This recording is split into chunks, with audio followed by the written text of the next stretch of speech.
Hello everybody and welcome to Jasmine, Andrea, Steinberg, Ruiz's 2024 presidential speech.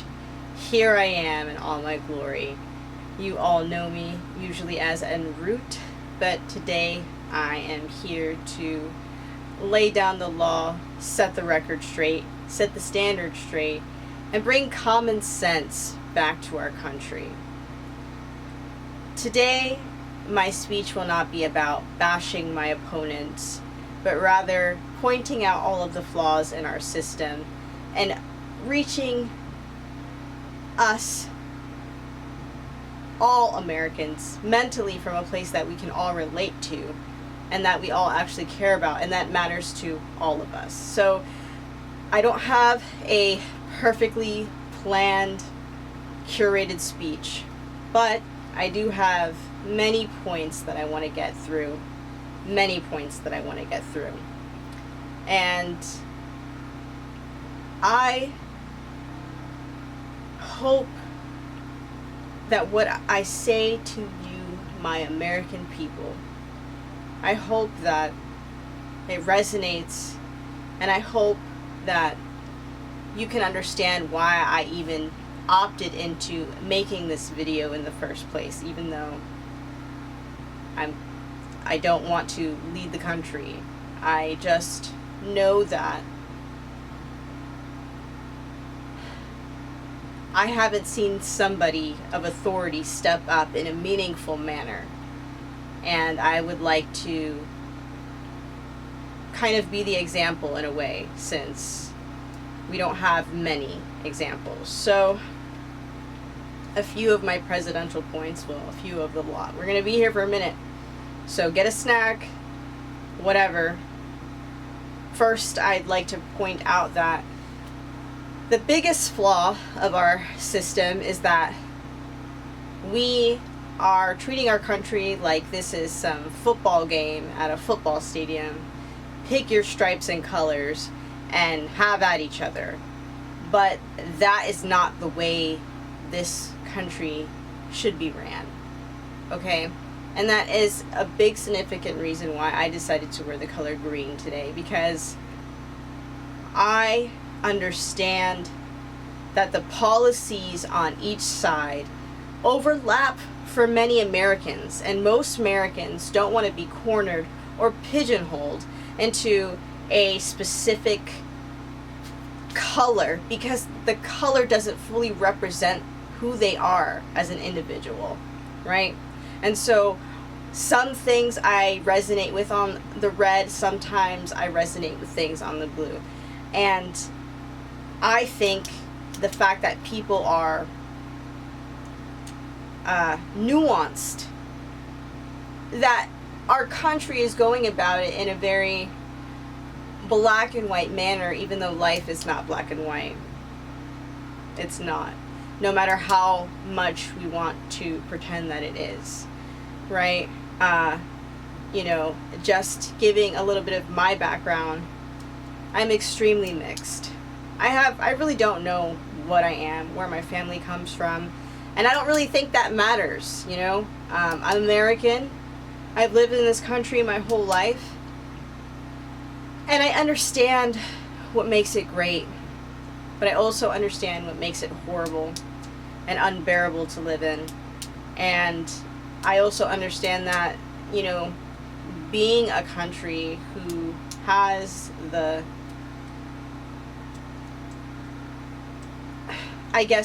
title of being free and all this stuff, we're trying to live to that standard in so many different ways, and we're losing common sense in a lot of it. And while we are the most free country, there are some things that go too far, like letting children drive cars, right? Let's just give an extreme example. But the thing is that, we're not too far off from things that could be harmful to people one day. we know that the brain doesn't fully develop for most people until, well, for all people really, until 25, right? And then it is on the individual to use that fully upgraded software and actually apply its capability in the real world. So then you still have all of this learning to do. And then we are expected to, you know, make huge life-altering decisions before we're even fully functioning adults, you know. And there's just some stuff where we have lost common sense, and we have just gone absolutely too far and perverted certain things because of the name of freedom. And while freedom is so important to me, we cannot pervert what that means. And I think that that is one of the most significant things that we need to start thinking about right now while I go through this speech, and while, you know, we are moving on into this 2024 election, having a new authority figure head for 2025. Let's think about what we are expecting from the people that are leading us, that are directioning our lives, right? So,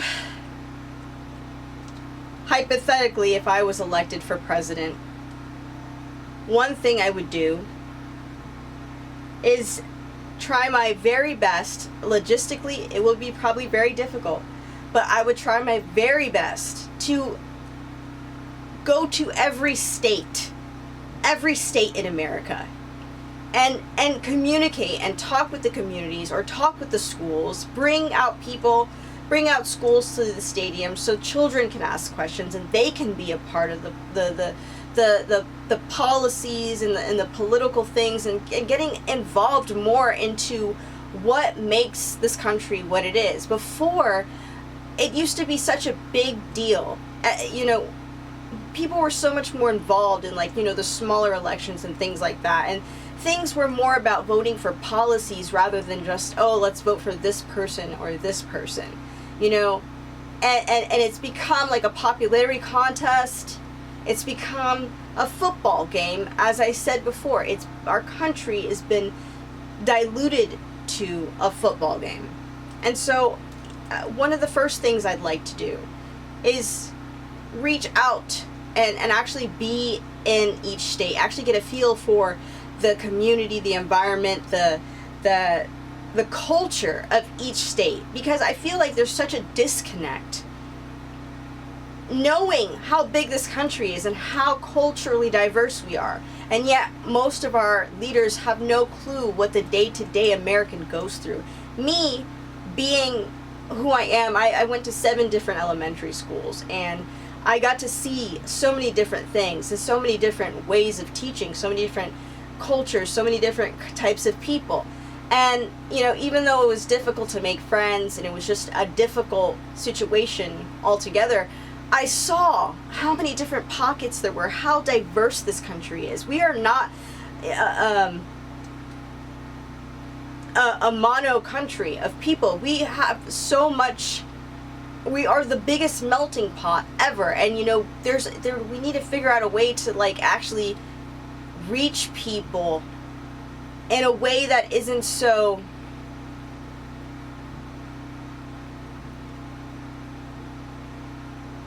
disconnected.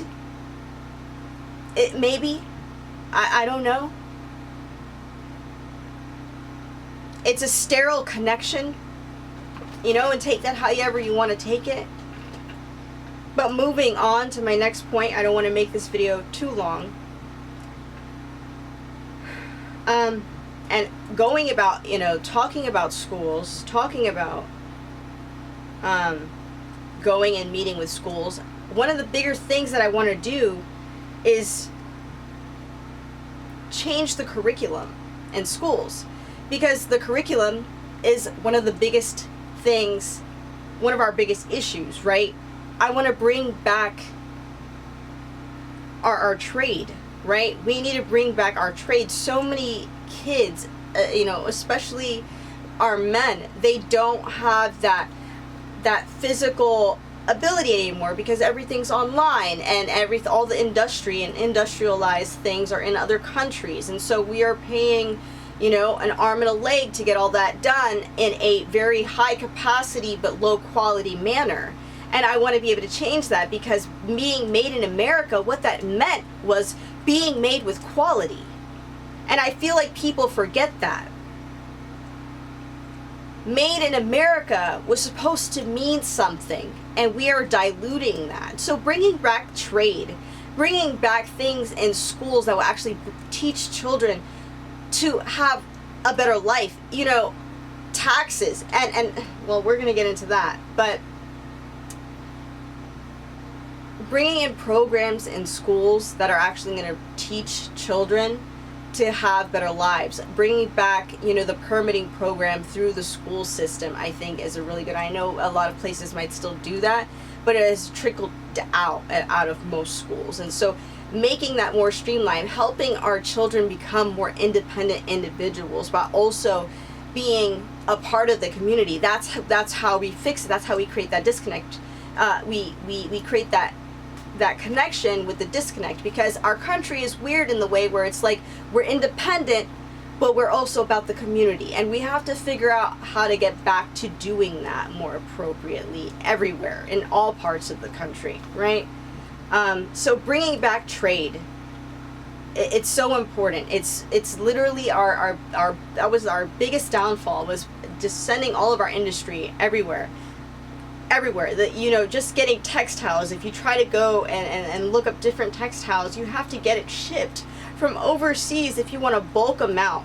And then you want to, if you go online and you check out, oh, let me get some textiles in California, and like fabrics and things like that. So, you know, small businesses have a hard time trying to start things up, you know, and that can be very frustrating, because the whole point of our country is the backbone of the businesswoman and man. So yeah, that's very important. Here we are next.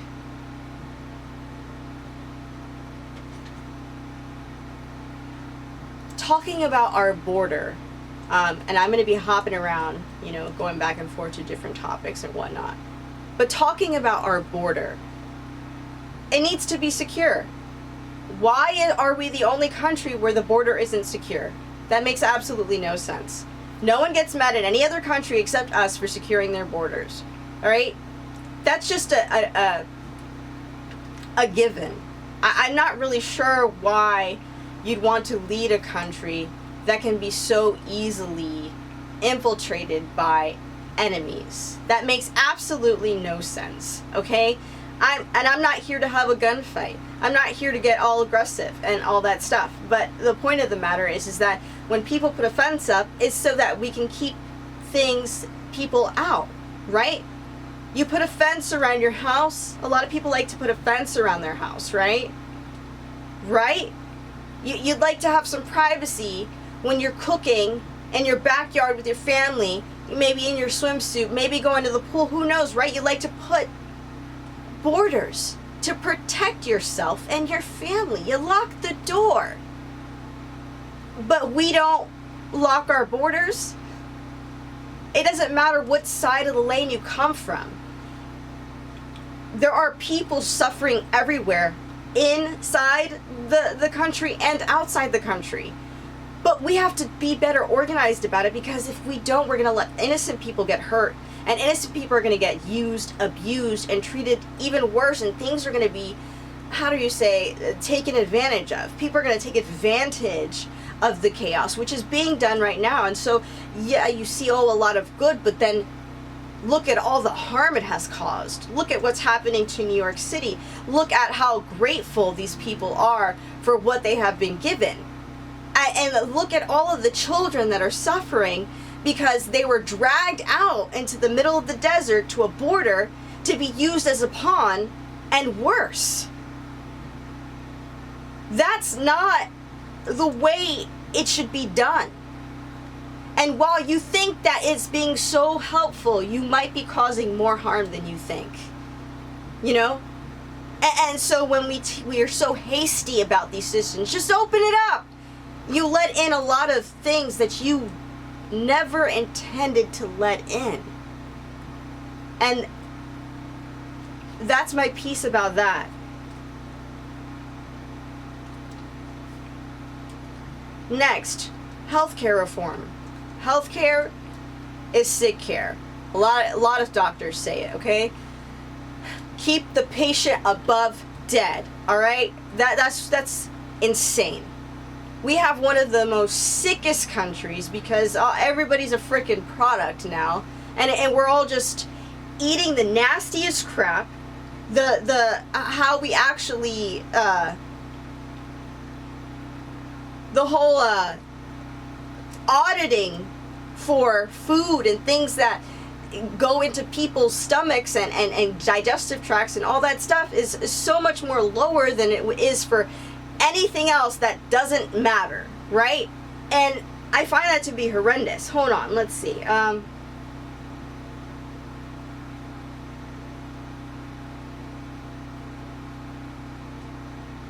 And with going into the health care programs and all that stuff, you know, as a woman, we're going to talk about women for a minute here. Healthcare, there's so many sectors of healthcare, all right? Healthcare needs a whole reform. Healthcare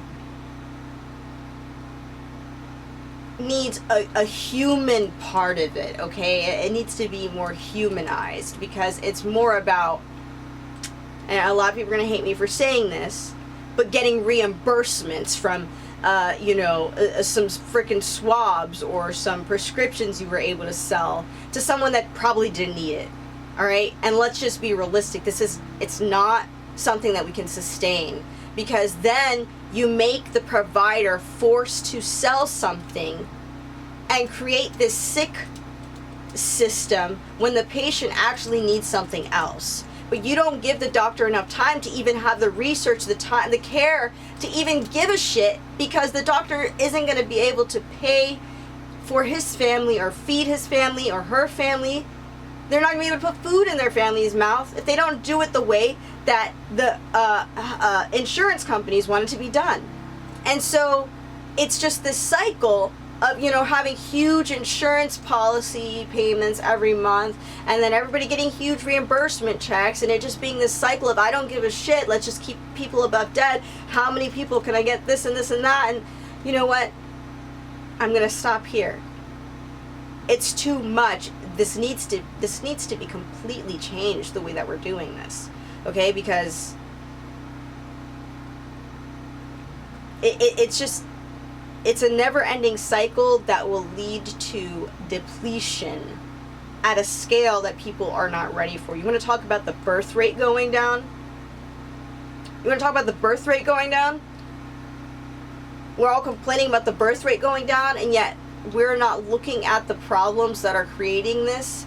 For instance, no one's healthy enough to want to have a kid. Everybody's dealing with their own health issues, or financial issues, which we're obviously going to get into, but we're in the health section right now. But besides the whole Medicare system, Medicaid system, healthcare system, doctor, patient, bedside manner, whatever, all that's messed up.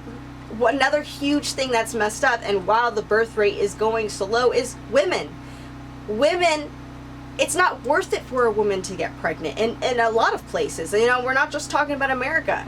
In a lot of places, it's not worth it because it's just such a risk of your life, because women have been told for so long, and I know this might be a little touchy, that we're disposable.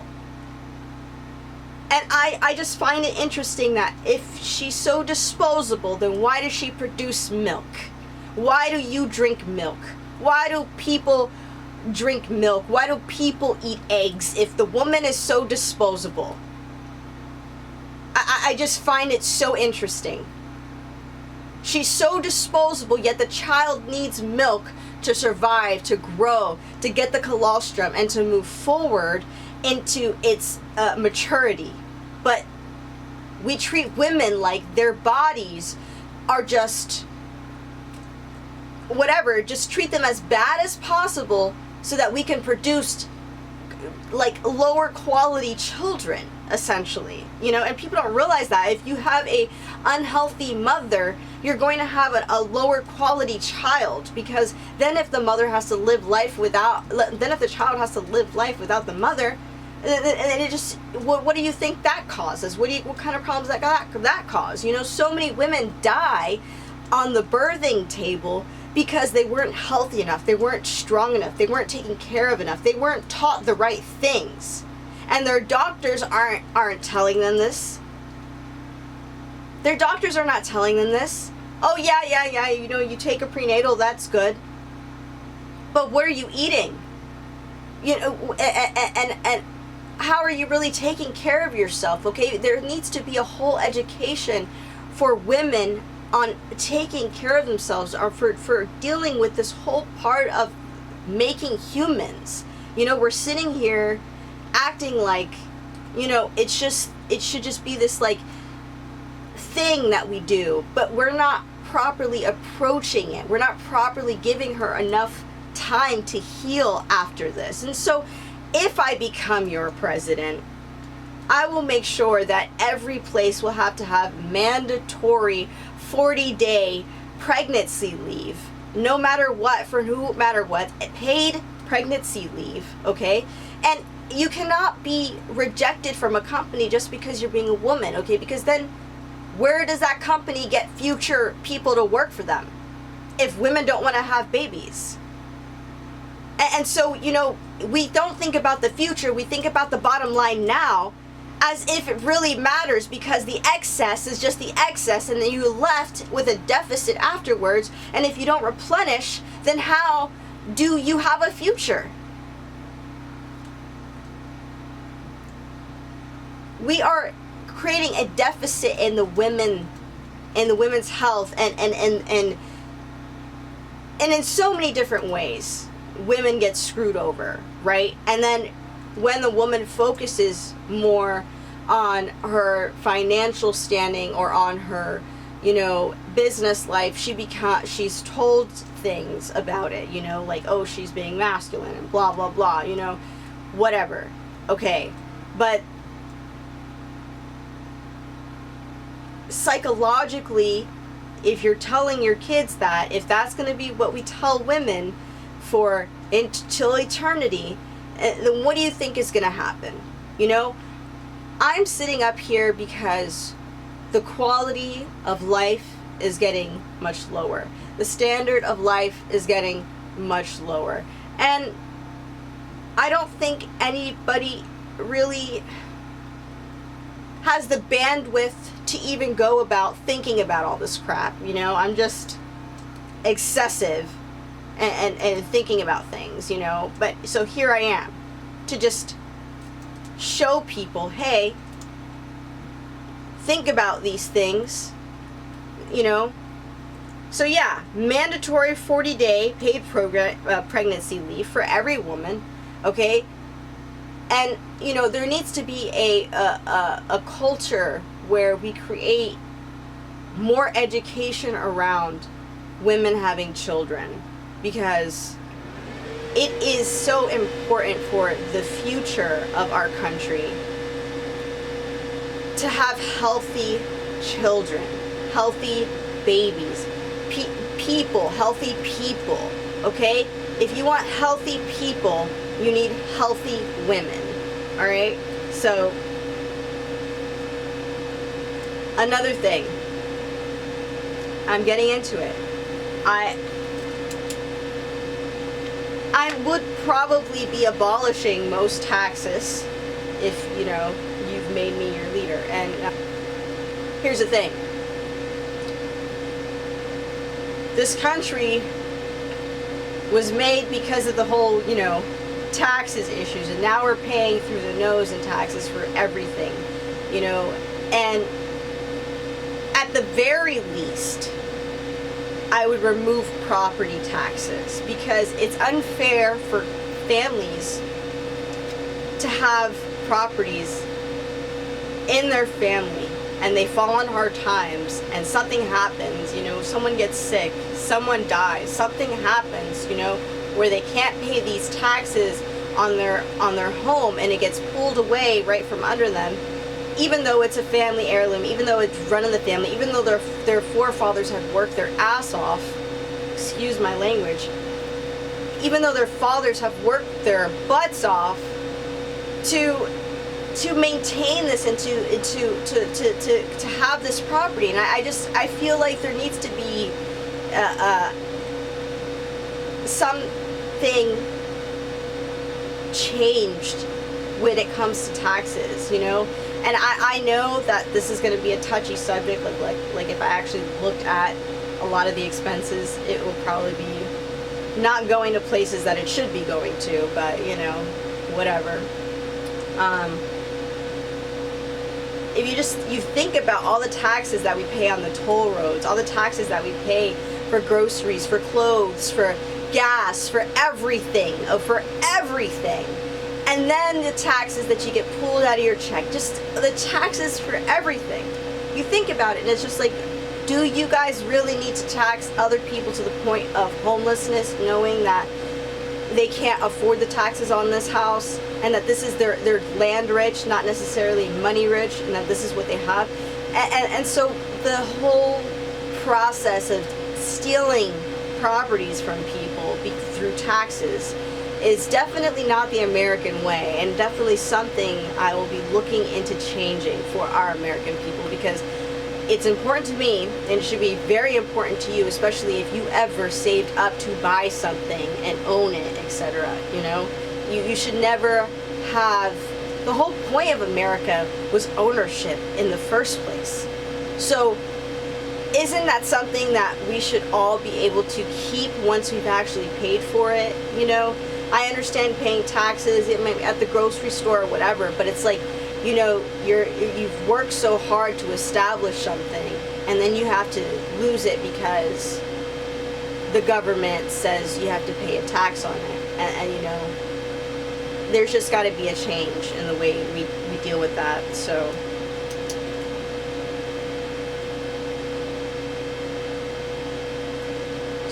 I know this is going to sound strange, but we talk about there being a lower quality food. There's lower quality food. We're eating lower quality food lately, and a lot of it is because things get imported. We can't, things are frozen, things are imported. We can't grow certain things in certain areas. The land has gotten bad in certain areas, and crops won't grow because there's gray zone or whatever, and so we have less and less land to grow stuff in. And it takes a lot of years to get a lot of those chemicals pulled out of the soil. So one of the biggest things that I would be implementing in schools of all ages, and even at grocery stores, is a composting process to start creating a soil reserve for America. And I know this might sound a little bit weird, but there are some countries that specialize in fertilizer, and our country used to be so rich in everything, but we were greedy, and we took from the land more than we should have, and we depleted it. And so now it is teaching our people to replenish, right? Okay, so a lot of our forefathers say, oh well, they don't have a future, right? Well, I'm here to stop that from happening, and here's a foremother. Let's stop that from happening, and learn how to compost. So I would be implementing a way to create large quantities of high quality soil, and I will be getting rid of all of the food waste, especially from all of the grocery stores and things like that. All that food waste that could be being used to create beautiful, rich soil that will create more healthier, delicious food for our country, for our people. We're just processing things in a in a neglect, as I was saying, we're just processing things in a neglectful manner, and we're not making use of all of this stuff that we could be using to create compost that will, allow us to grow incredible crops in this country. We're just doing things the wrong way. And I mean, as advanced as this country is, supposedly, you would think that we would be spending time making agriculture more of a priority, since food is what keeps us healthy. Food is the most important thing, and what we eat will really be what we eat. It really shows in everything, cognitively, and physically, and just in every way, emotionally. Food is our medicine, and I know that's not the most popular thing to say politically, but it's true, and I want people to adopt this, because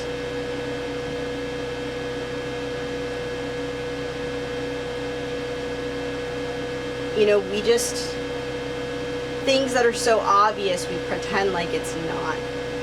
And I think it's very important that everybody in America understands what it is to make compost, why it's not disgusting, why it's so important, and why we, as people in general, need to understand this process.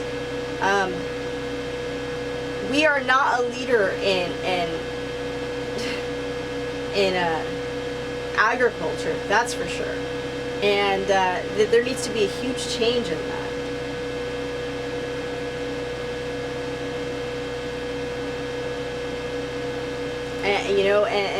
And with my farmers, I know I have a point about that in here somewhere. So yes, I do. When it comes to farming, I would, as if I got elected into office as your president, to the farmers out there, I would remove many taxes, as many as I possibly can, to make it so that your business can run efficiently, thoroughly, powerfully, healthily, so that we can feed the American people food that is actually going to make us stronger and better and faster. Because the point of being such a free country is so that we have the freedom to become better and better every day, and to innovate things in a way that will allow us to become better without using toxic chemicals. And so that will be a huge priority for farming and agriculture industry, is to come up with ways to do it so that there isn't so much chemical usage. I understand that right now, it can't just be, all at once, but gradually we need to become more and more organic as a country, because as we have seen, these chemicals have destroyed entire ecosystems, and at the end of the day, it's going to end up destroying everybody. We can use these chemicals and these processes for only so long until it destroys everything. And so let's, instead of poisoning things, we can backtrack. All right, making those sunflower fields, really trying to fix and mend the soil. There will be so many things I would do for the farm and agriculture industry if elected into office, and I will make sure that that is one of the bigger projects that I tackle, because food comes first. You need food on the table to get things moving. You need food to power everybody, and so that's going to be one of the most important things that I tackle, because our health is everything. Is everything.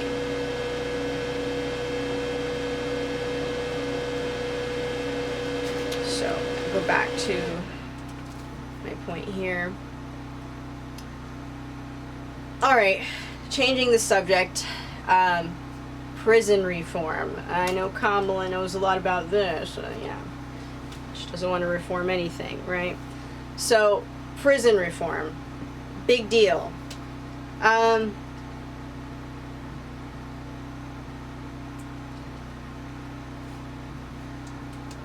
First things first, there needs to be a change on sentencing, because it doesn't make sense. You can have a dude go to jail for 16 years for selling some dope on the side, right?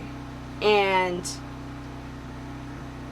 then someone who, was a predator to a young person, we'll say, a child, and actually I'm just going to say it, a predator towards a child, will get just a few more years than that. 20 years or so is probably the standard, right? 10 to 20 years is the standard for predators, right? And there's so many things that, like, the sentencing doesn't make sense for, and obviously things are a case-by-case scenario. But when it comes to our youth, and when it comes to adults dealing with our youth in a certain way,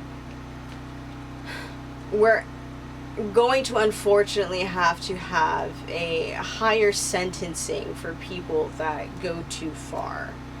And while everything will be dealt with on a case-by-case scenario, dealing with minors as an adult, and I'm not talking, oh, he's 18 and I'm 17, or I'm 17 and he's 21. That's not what I'm talking about. I'm talking about very big predatory things, big gaps, 14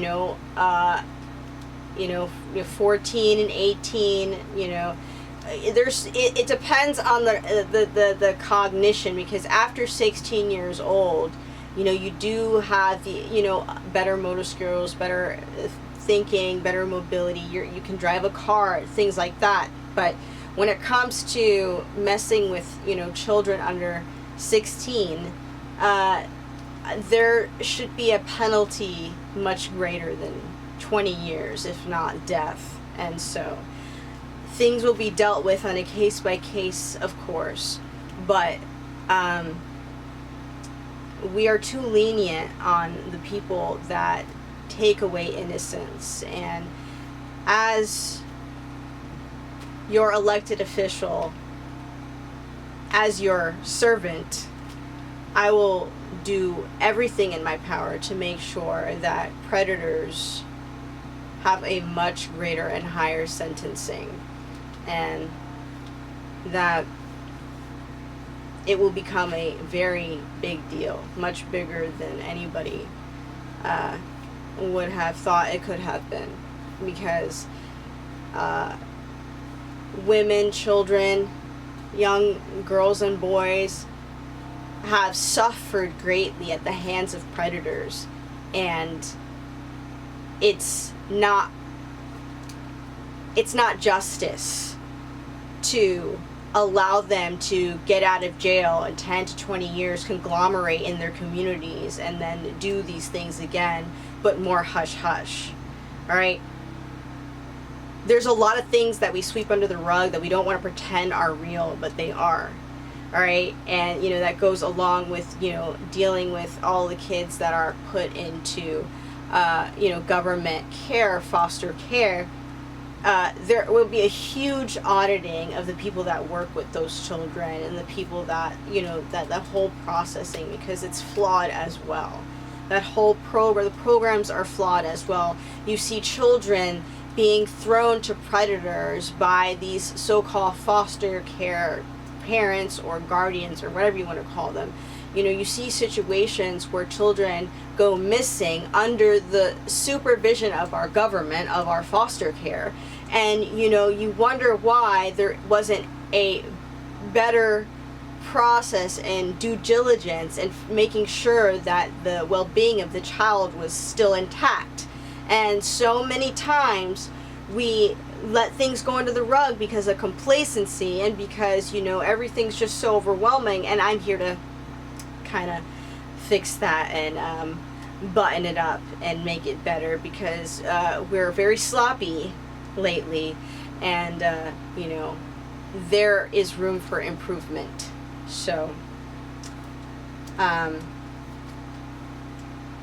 going back to the reform, not everybody that goes to jail is a bad person, right? Not everybody's in there necessarily because they should be. And some people are there because they need to, they need to deal with the consequences of their choices, right? But making it so that they are a free slave, because if we're going to be clear, we're going to be real about it, these prisons make a lot of money off of these prisoners who are doing free labor for the most part, getting paid chump change. Like, a lot of these prisons make like $40,000 a year a head on these prisoners, sending them to work at different places, construction sites and here and there. They make tons of money off of these guys because these companies pay them to send them there, right? So we're talking about people not getting, get these prisons are being paid. These prisons, they're making a lot of money off of these prisoners, and these prisoners, a lot of these prisoners don't have proper recourse for how to get their life back on track in a way that is going to keep them out of trouble, right? And so that's going to be definitely one of the big little areas that I hit, because instead of creating more criminals, why not educate these people? Most of these people that end up in here are people that have been neglected, that have been uneducated, and that have honestly nowhere else to go, so they commit a crime because they're homeless.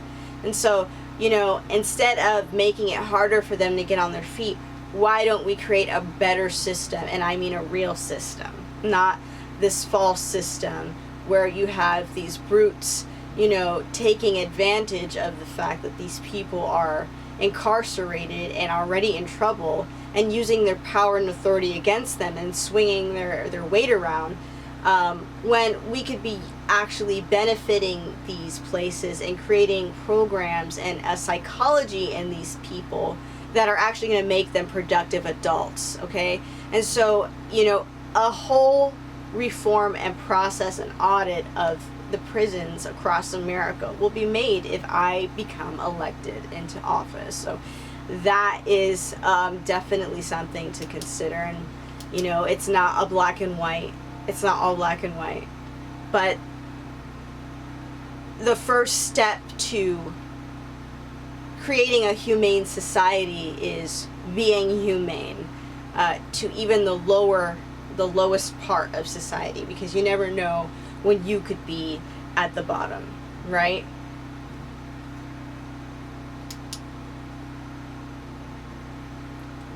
So we're going to take a quick break here, and I'll be right back.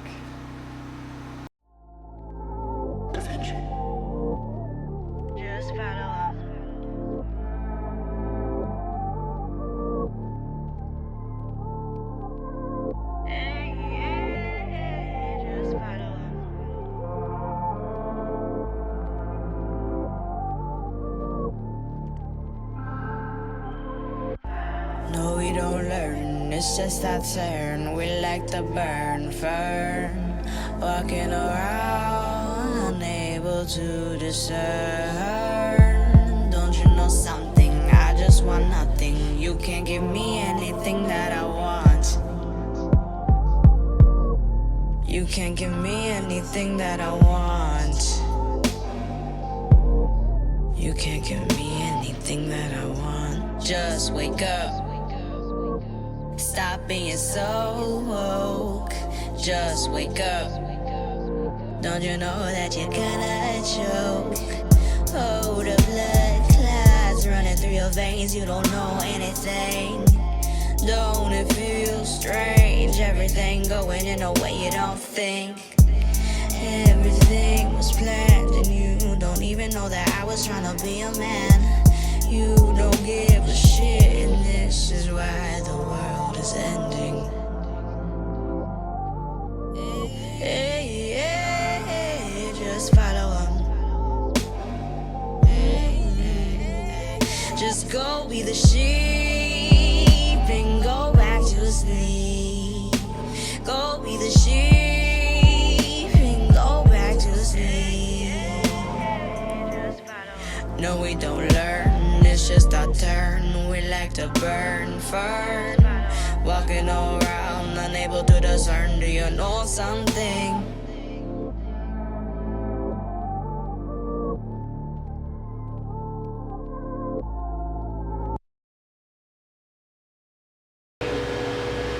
Just needed a brief moment.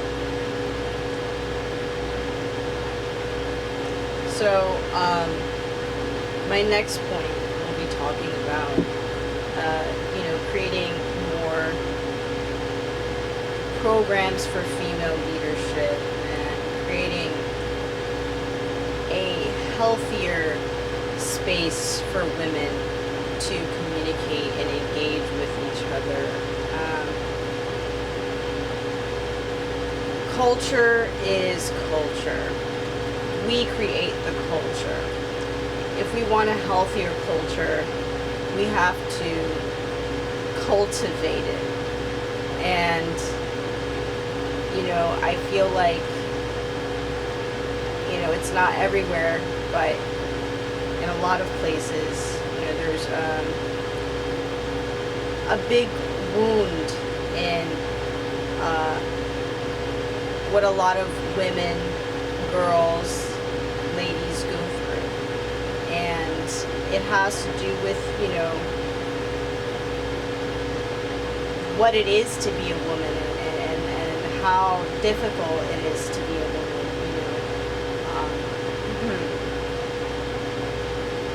Our life expectancy is not what it could be, right? In general for people, right? But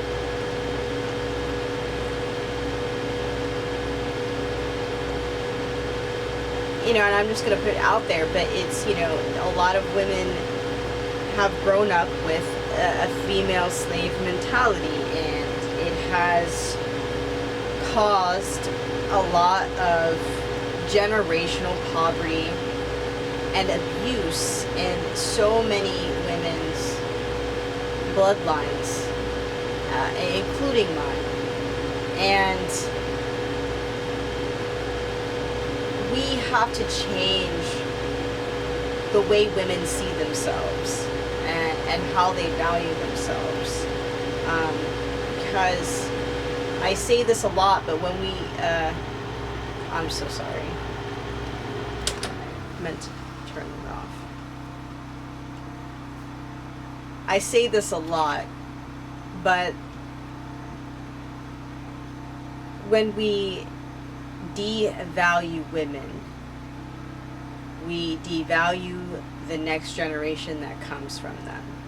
And that generation gets programmed with a lot of the lower vibrational or lower energetic ideology, if you would. And that, perpetuates into, places we don't want it to. And, that's just something that I will make a priority as your elected servant.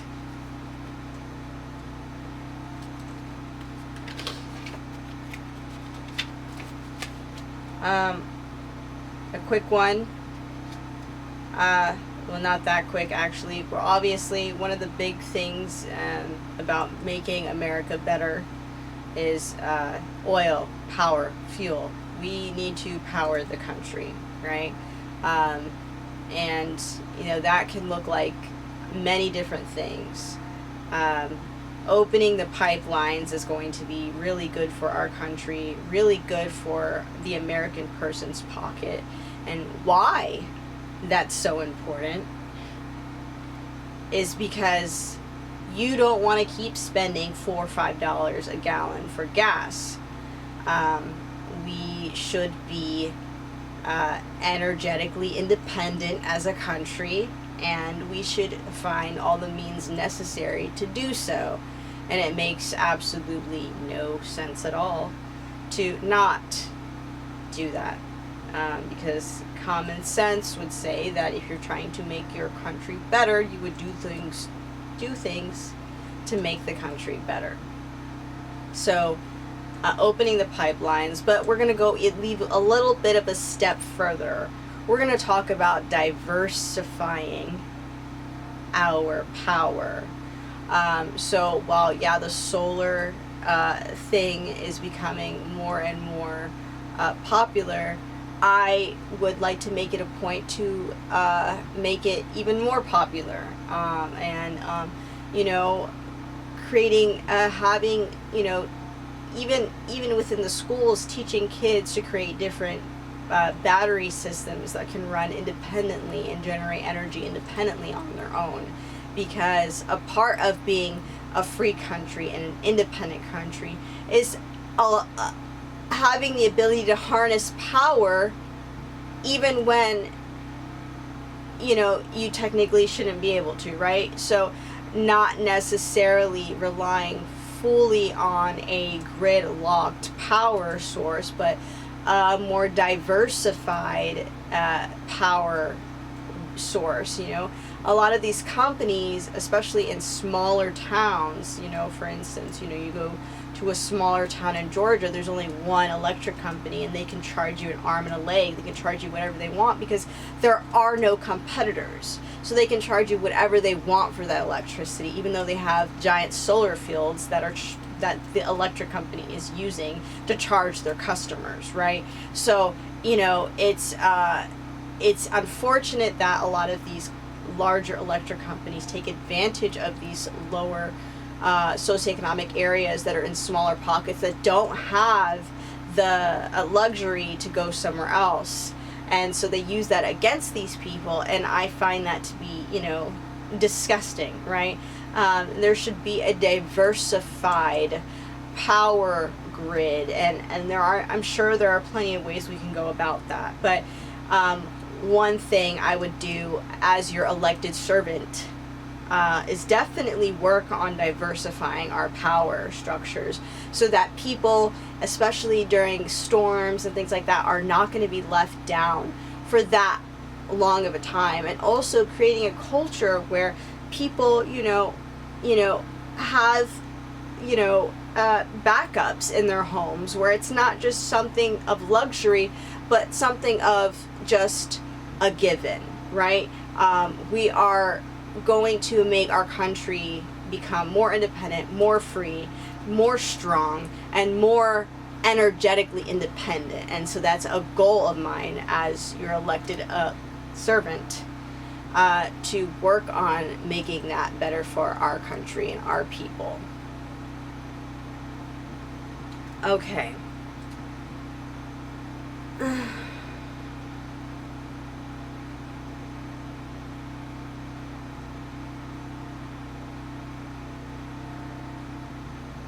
So, we're creating, there's all of our infrastructure, we're creating our infrastructure, we're creating concrete, right?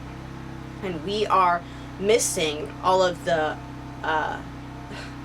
biological, ecological systems that we're destroying, and we're not being harmonious with it, right?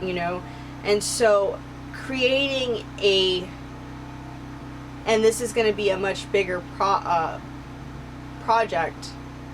A lot of engineering and things go and get involved with this, and even architecture, because you want to create a streamlined system where our country can flow more fluidly with the nature that it surrounds without being so absolutely destructive, right? And you know, I think a lot of this administration that I want to bring about for our country is creating a balance, a harmony, understanding of, you know, how to work with our natural side and our, you know, our side that wants to create a renaissance constantly. You know, we have to work with what we have been given. You know, this is not a big planet, and I don't think a lot of people realize that it's really a small world, and you know, the impacts, you may not think that the impact that you make is big, but it is, and it trickles, and it becomes more and more and more, and you know, it's that domino effect, it's that butterfly effect. It's your choices actually make so much more of a difference than you think, because you know, you can sit here in the same place, just like, you know, a lot of people can relate in a video game. You're talking to one person, and you have option A, B, or C. And you can play out the scenario however you'd like. You have 3 options.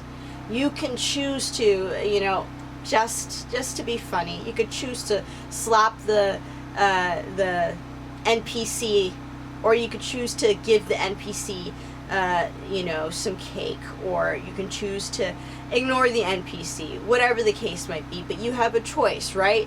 And so your choice affects how you go throughout that game, right? And so sometimes you'll choose things that go throughout the game to make everything unharmonious towards you, or you can choose options that will make the game more harmonious towards you, right?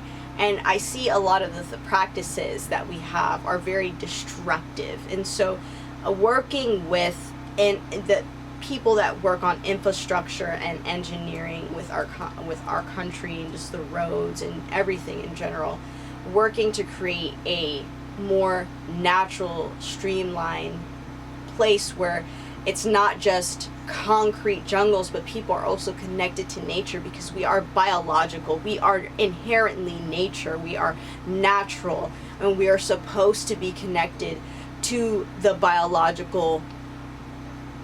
We're supposed to be connected to the biological, and that's where I'm just gonna put it. And I feel like, you know, merging biology with technology, it sounds great in theory, but in practice, it's a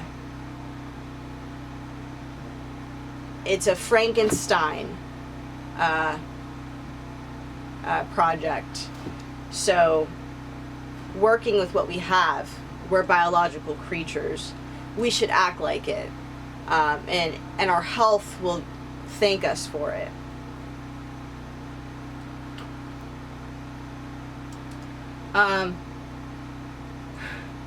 The next focus will be more programs for physics, and more focus on physics, because physics is, you know, more, it affects our lives more than we think it does. So making a physics less of a thing that we all say, oh, physics, that's for like Einstein's or whatever. You know, no, it can be for everybody, and making physics a more, you know, tangible thing for people to understand, so that we can actually move forward together collectively, is going to make it easier for things to work, because the more people that are aware of how certain things work, the less likely they're going to look at it like you know, like taboo or woo woo or whatever the case might be. But you know, working with physics and getting more involved in that, and you know, making sure that these programs are well funded, if you would.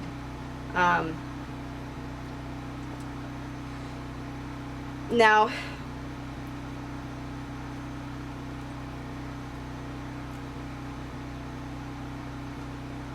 military programs.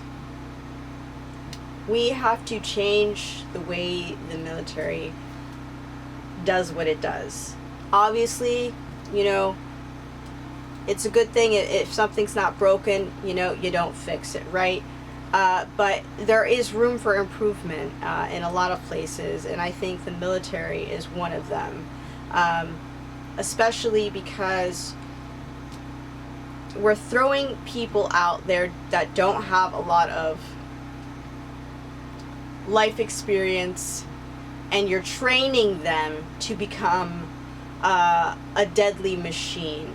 But then we're forgetting that this deadly machine may come back home one day and has to, try to put themselves back in civilian life in a way that is not damaging to the rest of society. And this is so problematic because you see so many vets on the street, or so many vets in jail, or so many vets that just go insane, or so many vets that are just on, just drinking their lives away, or on drugs, or on whatever, or have large, huge amounts of PTSD, and, that's like a whole other thing, going to war for,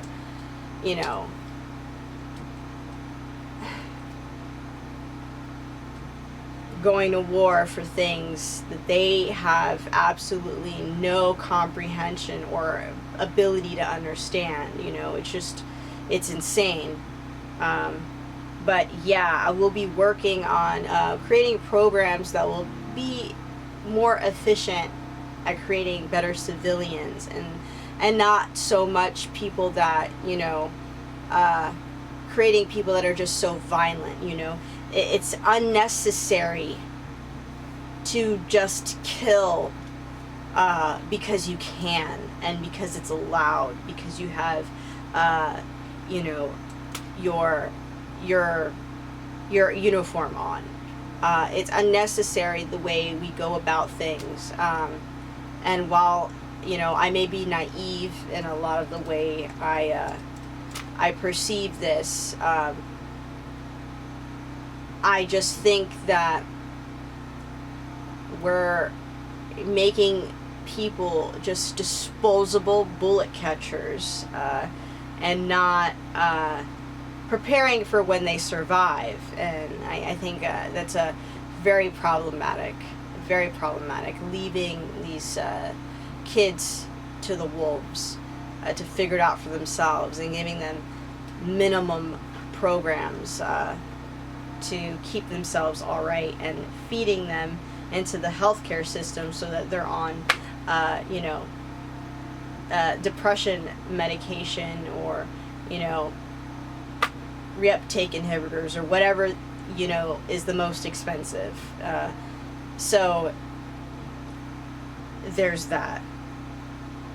So yes, the better health for vets, and getting our vets off of the streets, and making sure that they don't end up on the streets. That's a big problem, because you're taking their childhood away from them, you're taking away their youth away from them, and then you're allowing them to rot after they served the country. And we have to do better. We have to take better care of our young men, of our military men, okay? It used to be such an honor, and now we dishonor them. And that is something, as if I become your elected servant, that I will be also focusing on. Is something that I'll also be working on. I'll be extensively going through the programs myself to understand what these people have to go through, and I will, I'll make sure that there is a huge change in that, so that we become stronger, and more than just on the battlefield, but when they get back home. So there's that.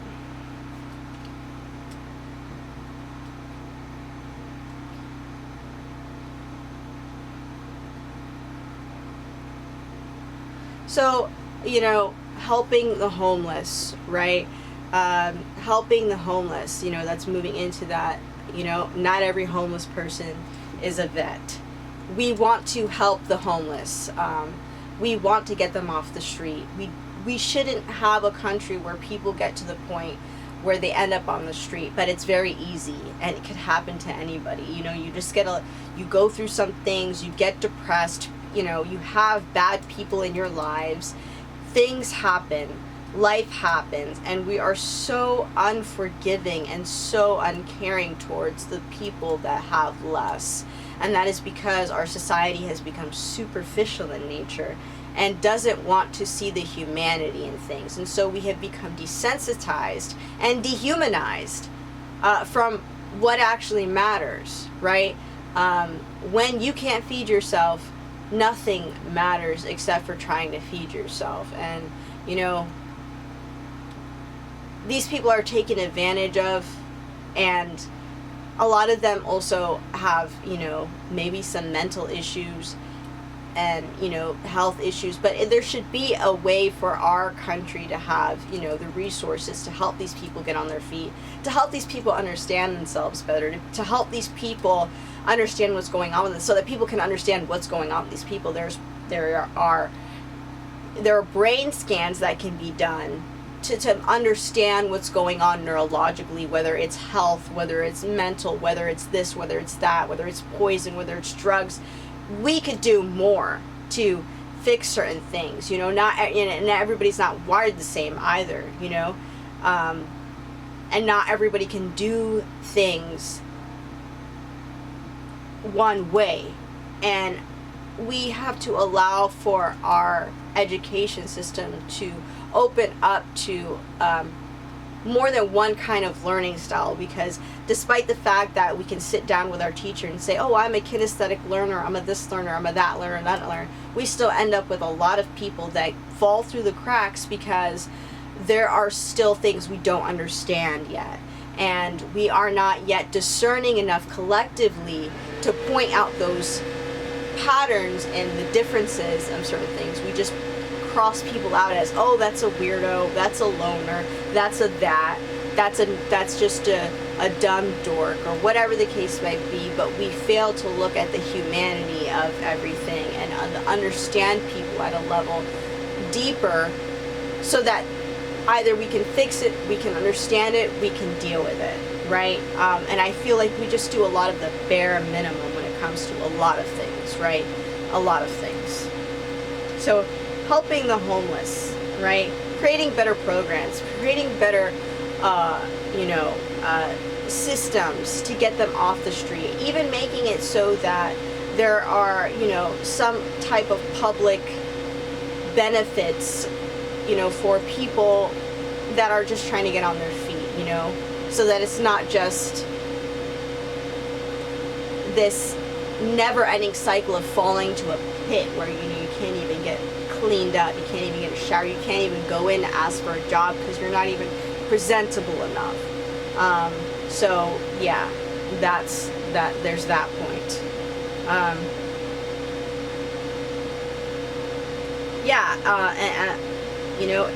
And creating a more health conscious society, right? Because if we have a more health conscious society, then a lot of these problems that I'm talking about, they won't even really occur at the degree that they're occurring at, right?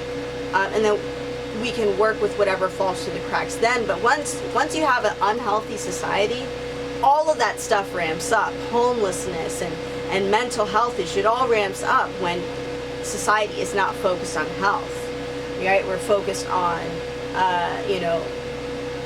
how good we look on Friday and Saturday night, but we're not focused on our health. We're focused on, we're just collectively, our focus is just almost like no one's paying attention in a way. And I know a lot of people are paying attention, but sometimes with how society is moving forward, it's like we've all collectively agreed to give up, and it's like, no, guys, don't give up on yourselves, okay? Don't. All right, so my next point, businesses, the backbone of America. I will give great tax cuts, especially to those who lost their businesses during COVID-19.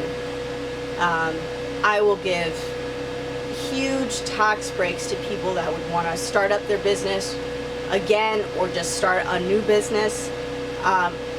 I will do everything in my power to make it very easy for small business owners to get back on their feet, because at the end of the day, the backbone of America is small businesses, mom and pop shops. And if we keep allowing these bigger companies to monopolize, we're going to end up with no nuance and almost like a communist way of saying things, like everybody's got this one basic broom and everybody's got it, right? And it'll get like that if we make it so that mom and pop shops, unique places, don't get a chance to thrive. So that's going to be one of the big points that I work on during this administration, is making small business owners successful. We want that. We want mom and pop shops to be successful. We want small farms to be successful. We want that.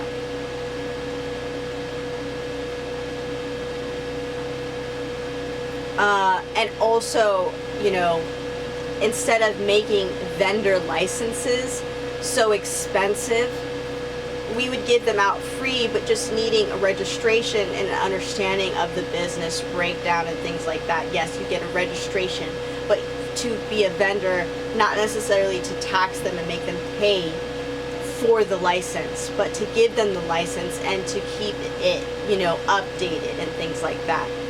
So I don't think that people should have to pay for things like that. I think we should be able to just give vendor licenses out and allow these businesses to flourish and focus more on their product and making a better product than worrying about all of these bureaucratic things that make life more complicated unnecessarily. So that is going to be a big point as well. Because, you know, freedom.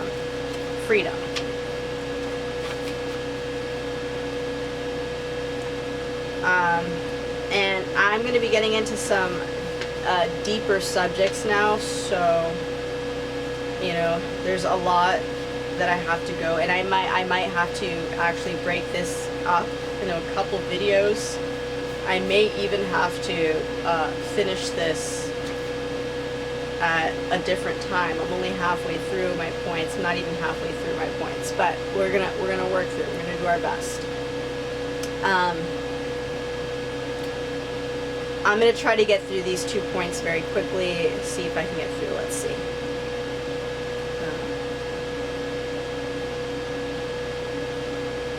So the whole police system, and I feel like the film is going to cut off in a minute, but I'm going to do my best here. The whole police system needs a reform, okay? There's so many places where you can fumble the bag and sweep it under the rug and no one will know. And, you know, the way that the police system works makes it so that it's easy for criminals to have downtime. The different police sectors don't speak to each other, they don't communicate with each other very efficiently, and, you know, the paperwork and the points on each individual criminal isn't very easy to access between different counties, right? Or different districts, different zones, different states. And having a system, a more connected system where there is more of a standard throughout the entire country, as opposed to these smaller locally owned police places that, you know, can be a little bit questionable in the way that they run the city or the town. I would make it so that there would be a standard across the board, so that when audits happen, they will not be allowed, they won't have the ability to just sweep things under the rug so effectively, so efficiently, right? and making it so that police criminals don't get away with things as easy either, because people are people. At the end of the day, we need to be very aware that not everybody in a suit or that has a badge has good intentions. And so to mitigate some of these issues, we are going to have to create a standard and a higher connective system between all police branches, all police stations, so that there is a system that you can actually find things faster, better, and more efficiently, instead of having criminals disappear off the map because nobody knows who's what's what, right? And then allowing them to have time, giving them the opportunity to commit more crimes, right? So, with that, that's something very big that we all have to work on when it comes to police reform.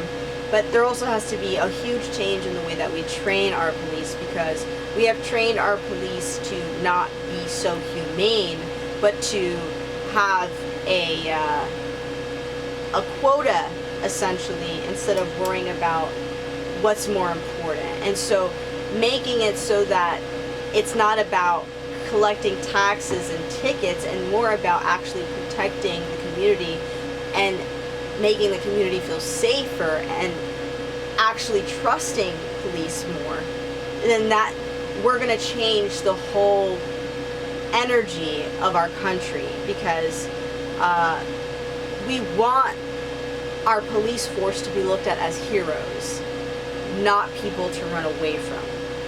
All right, and so that is something that I will be working on very, very closely as your elected official, your elected servant. The police reform, very big deal. I will tackle that. If you have any questions about that, please, anything that I talk about, please, let me know below, and I will try to address these questions and these issues in a more thoughtful manner. But I'm just trying to get through these points quickly because this is already super long. But police reform, so important. We want our men in blue to look like heroes, but right now that's not the case, and it's because a lot of them are young. They get into this real young. You get young kids, 19, 20, 21 years old, can't even drink, some of these officers, and yet you have them making decisions that are going to change people's lives forever. Okay? They don't have the capacity to have a proper judge of character at that time. And to be honest, I don't think there should be a police under 25. That's just what I have my piece on that. I don't think that psychologically we are preparing our forces to actually go out there and be successful. And then a lot of times we're putting these kids in danger because they don't know how to properly handle the situation. So that's a very big point, a very big point. And I feel like we're very neglectful in allowing it to go on like this, knowing the capacity, the psychological capacity of some of these people that you guys are trying to train. This is, just like as if it's the military. You're sending these kids out like the military to just go and tackle everything that looks red, and it's inappropriate and it's negligent, and it's not how we need to be running this country.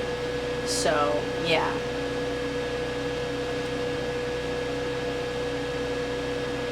All right, we're going to take a quick break here, and I'm glad that you're sticking around, and I hope you're enjoying this speech this far, and I'll be right back.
America, and we're back with some more fabulous points for this presidential speech. I really, really wanted to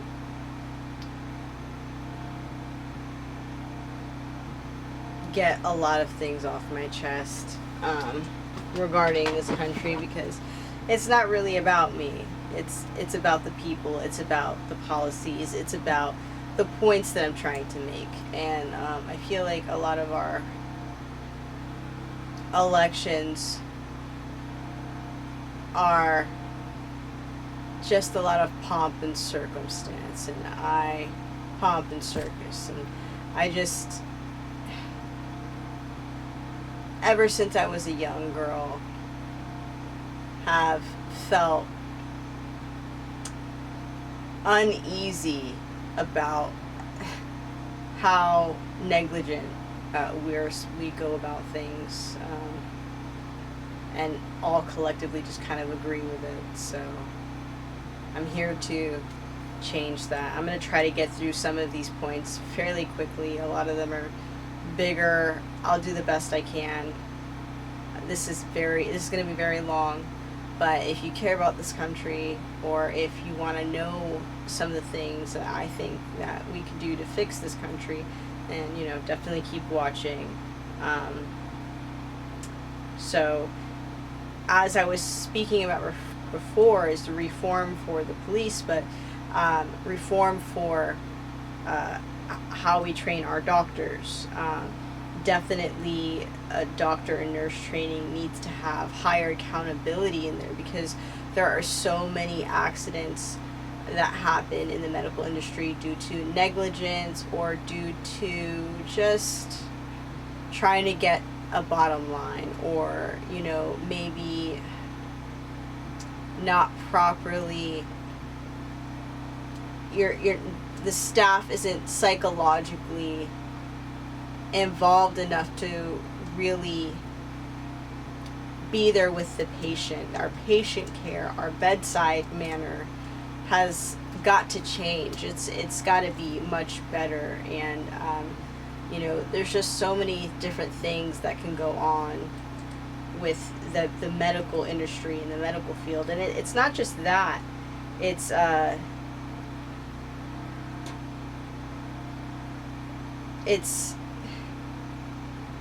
adding, nutrition into the mix in a more common sense way.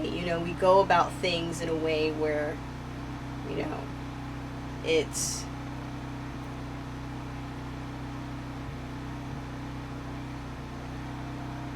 it kind of defeats the purpose of certain things. Like, for instance, like my grandmother recently passed away, and she had a lot of issues, and I could see the negligence, with how these doctors were handling her case. But she was older, and she was up to that impression of they're a doctor, they have a degree, they know better, but that isn't always the case. And sometimes being so trained in one specific area stops you from understanding the functions of another area and how it affects this area and that, or whatever. And so there's a deficit in knowledge with a lot of our doctors when it comes to other parts of the anatomy, and the way the whole system works as a whole, the whole body works as a whole, right? And so, you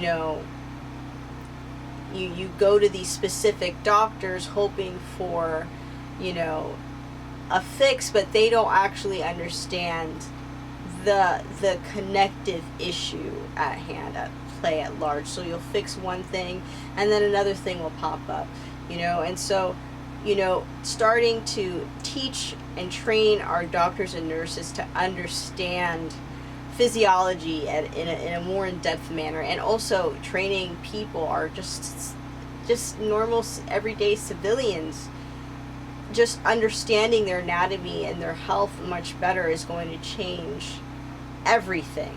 I do believe that we can have a profitable healthcare system if we approach things differently. And that's my piece there.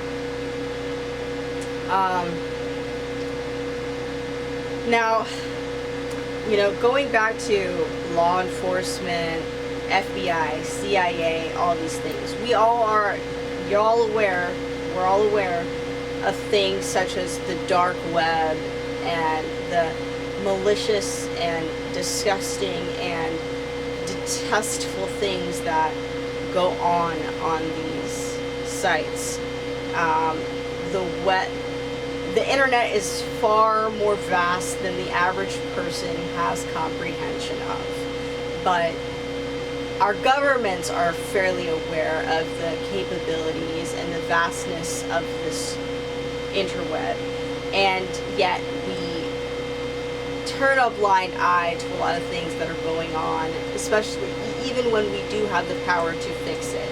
And so I think that, cleaning up a lot of these black market websites and things like that, and making sure that, we're actually helping people more effectively and more efficiently and more deeply is going to be a better change for everybody as a whole. And I know it's a weird subject. It's a touchy subject. It's a subject that a lot of people may not completely understand, and that's definitely something I'd be working on as well. I'll be definitely having, teams working in that sector to clean that up and make things a little bit more safer for everybody, right? And it's not just that. Us as American people have to become more safer in the way we approach certain things, the way we do things, and just, getting society to move in a way where we are more protective of those who are more vulnerable. And, that's that. So another point, because I care so much about our health, is dealing with food monopolies.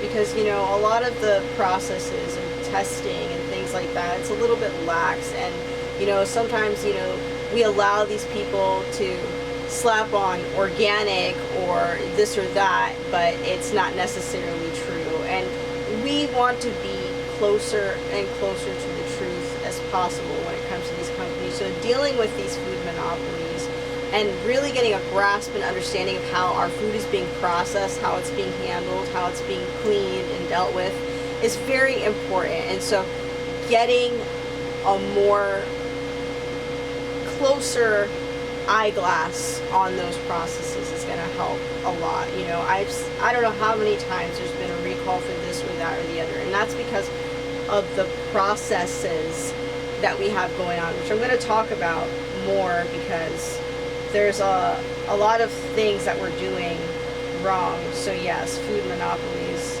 definitely need to be dealt with and all that good stuff.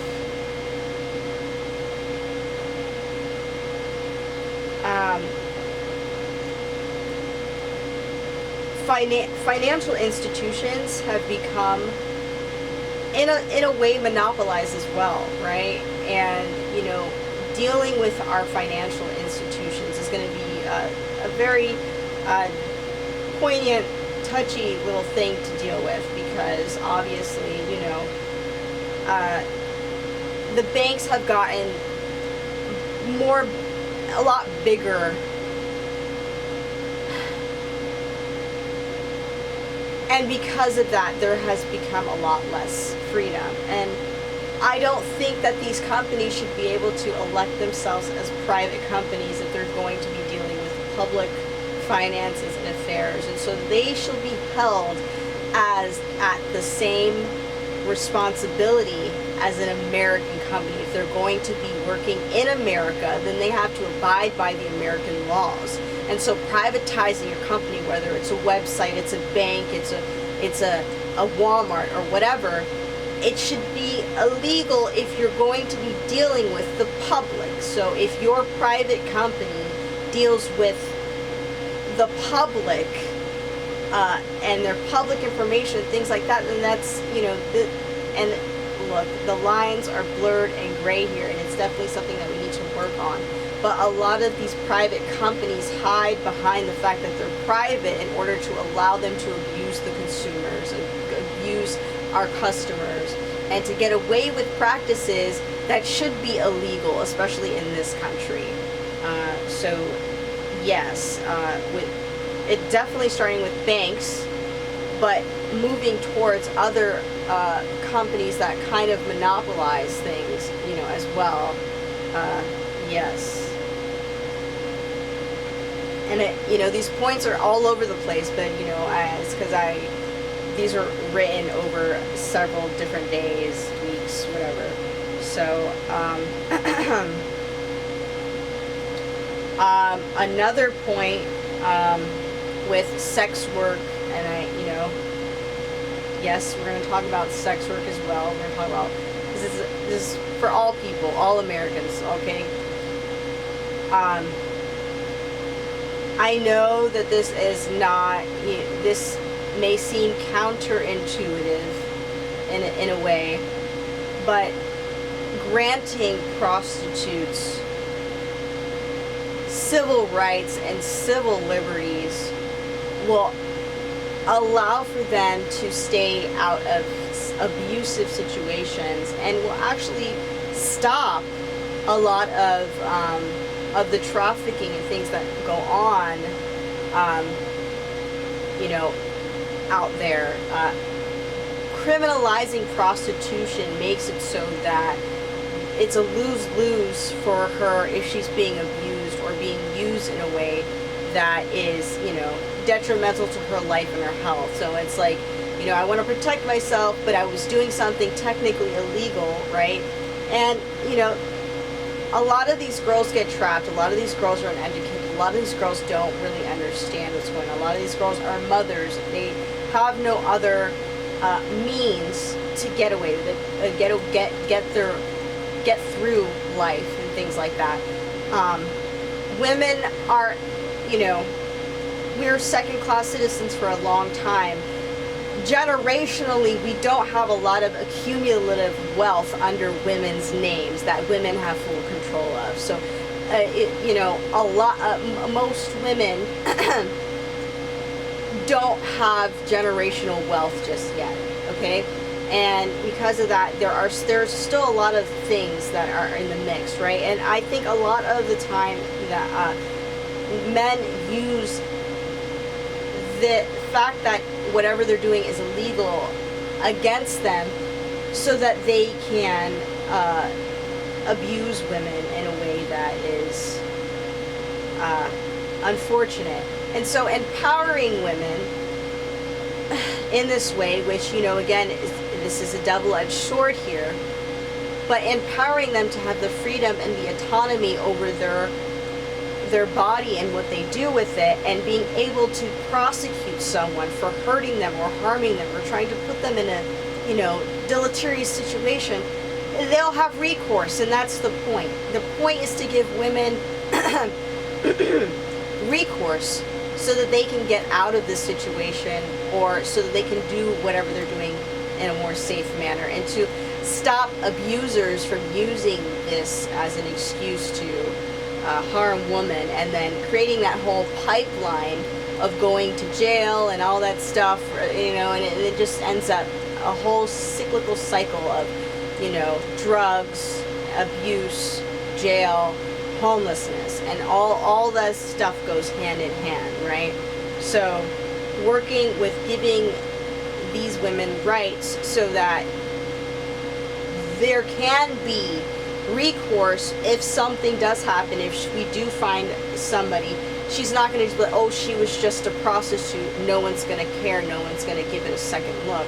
and we're not going to think about the criminal that, you know, ruined someone's life, just took someone's life or whatever, simply because this life was considered a lower, lesser valued human. And that's how we desensitize the country and become worse, right? You know, so no, giving women rights in that area so they have recourse and protection is going to be a very big, you know, thing. And I know it's a mixed subject, but it's definitely something we are going to talk about in this administration.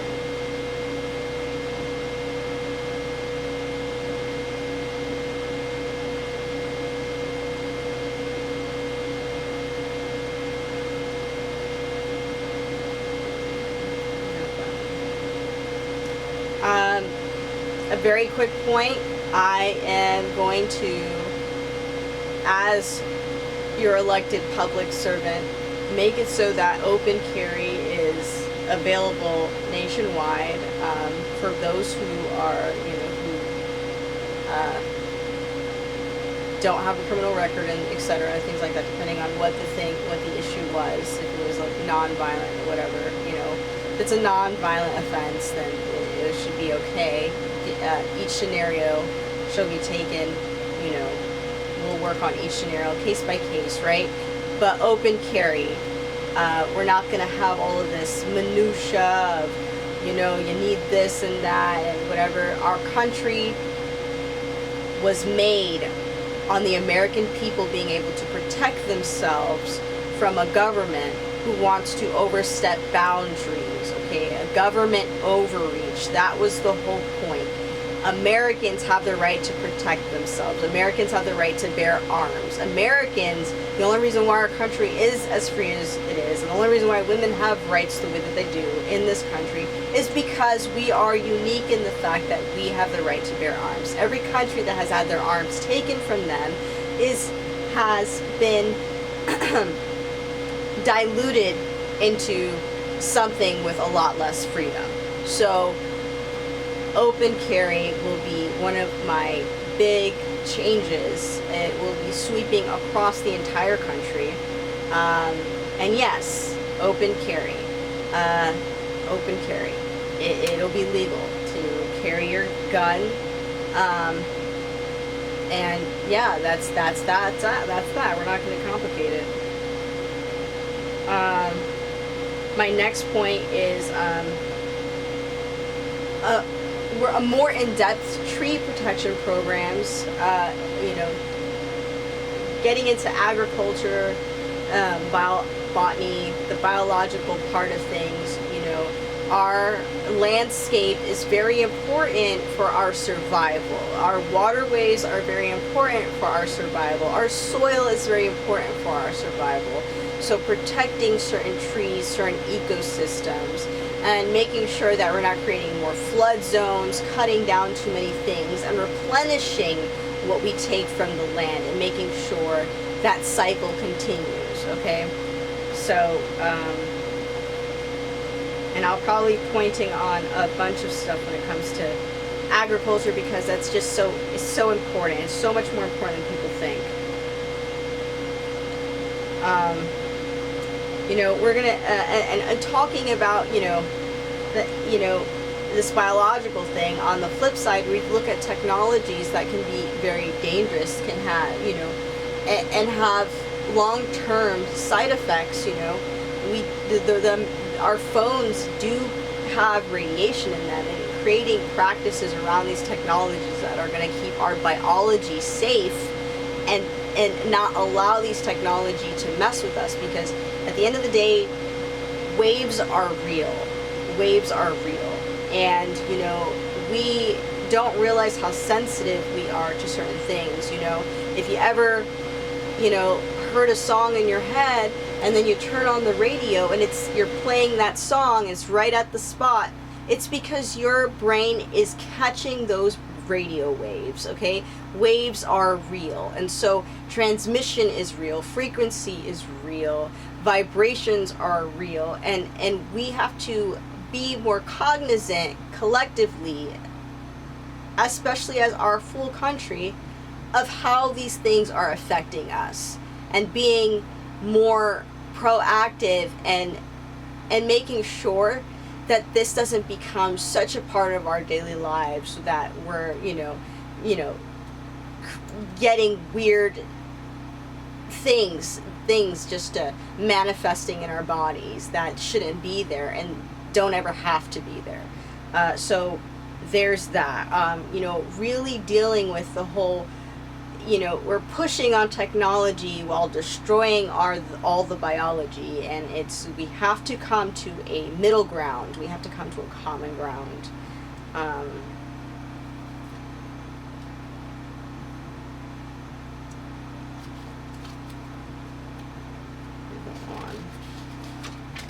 Let's move on.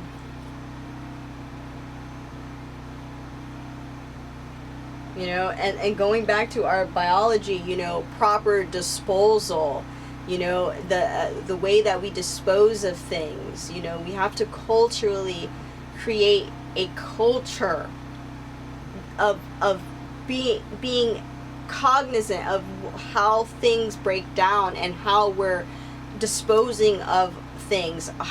What are we doing with our waste? And that's very important.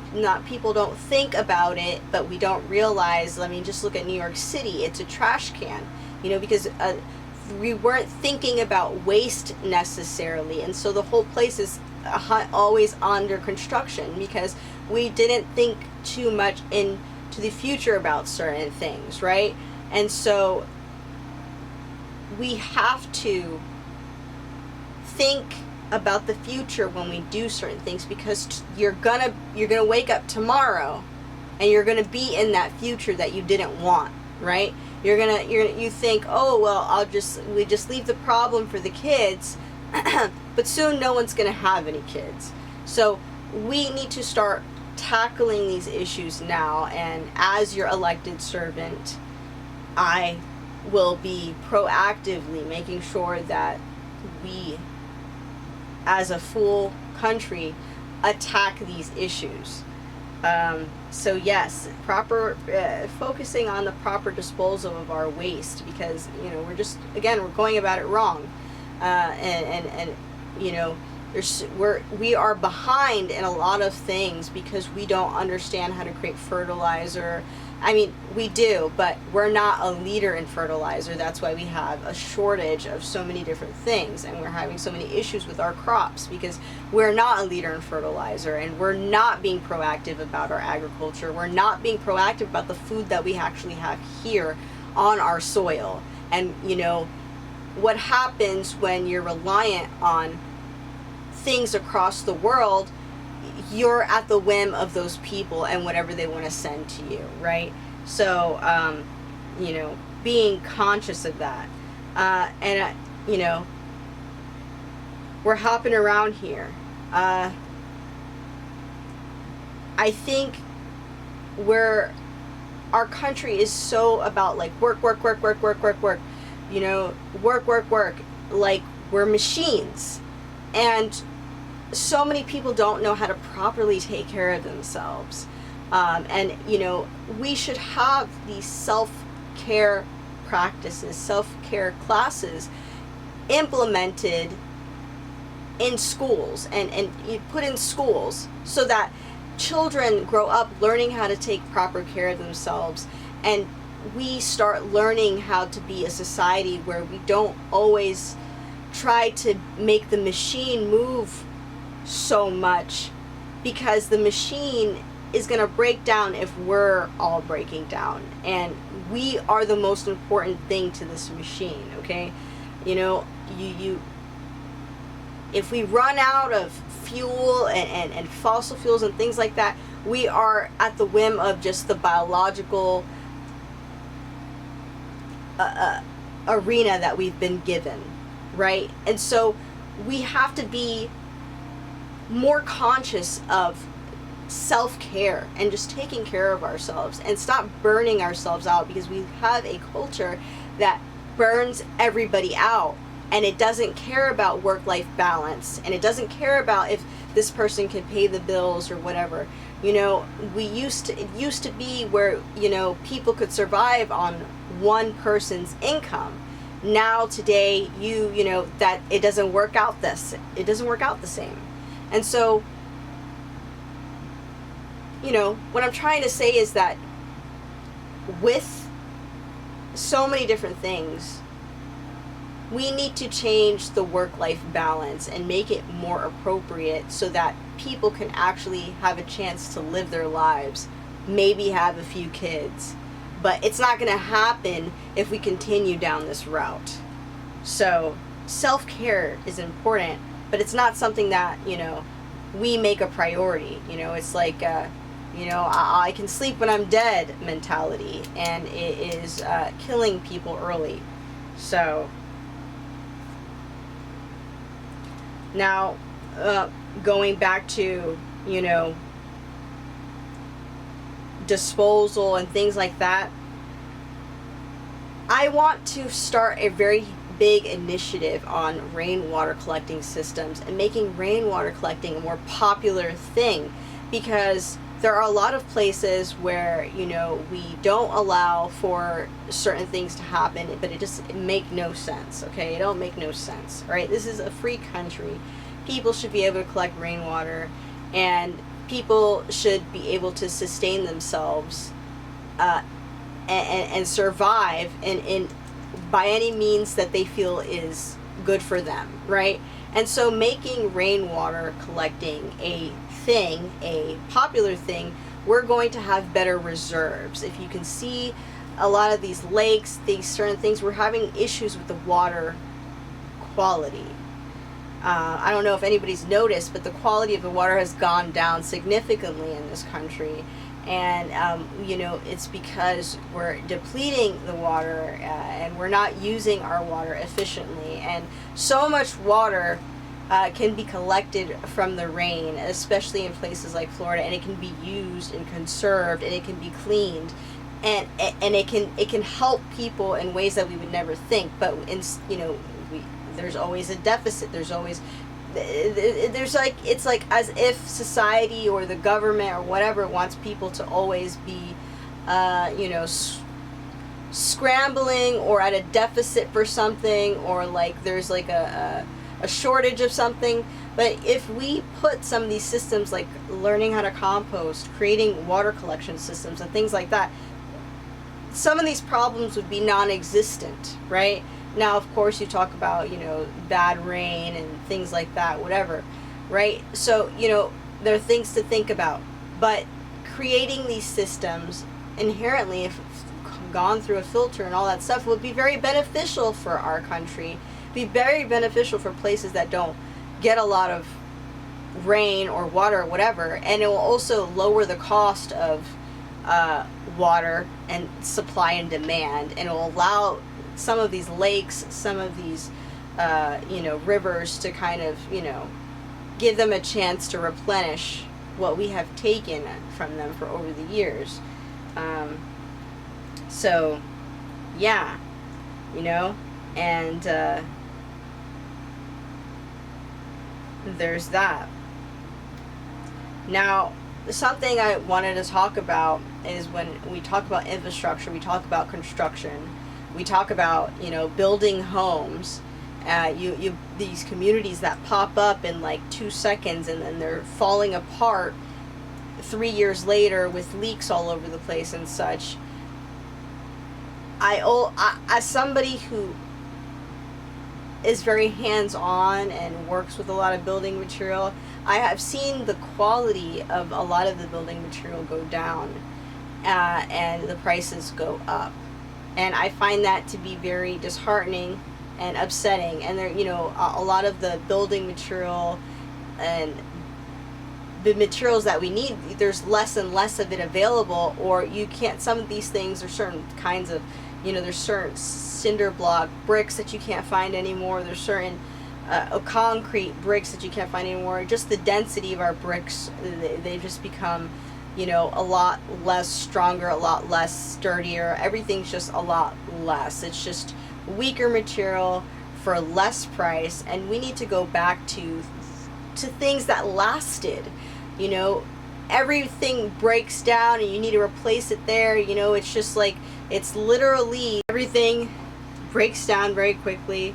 It's like planned obsolescence or whatever that thing is, you know. And it's just,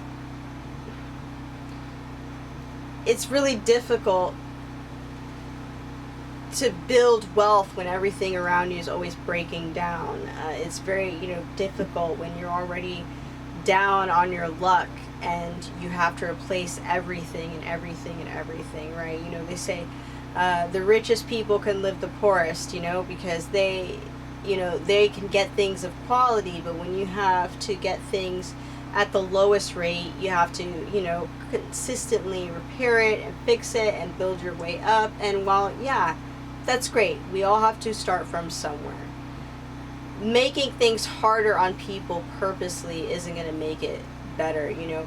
Updating your phone every year doesn't make things better. It's just financially better for companies that want to sell a brand new phone. It doesn't necessarily mean that their product is improving much more so that they just need to, you know, make something, you know, that's just more unnecessarily, you know, complicated. And I know there's a lot to go with that. I'm kind of old school there, but I just see our world dying and, you know, all this technology coming up, but we're not paying attention to, you know, the ecosystem that we live in, the nature that we come from. And, you know, we're becoming a bit sterile, you know, and we're not focusing on things that need to be focused on. So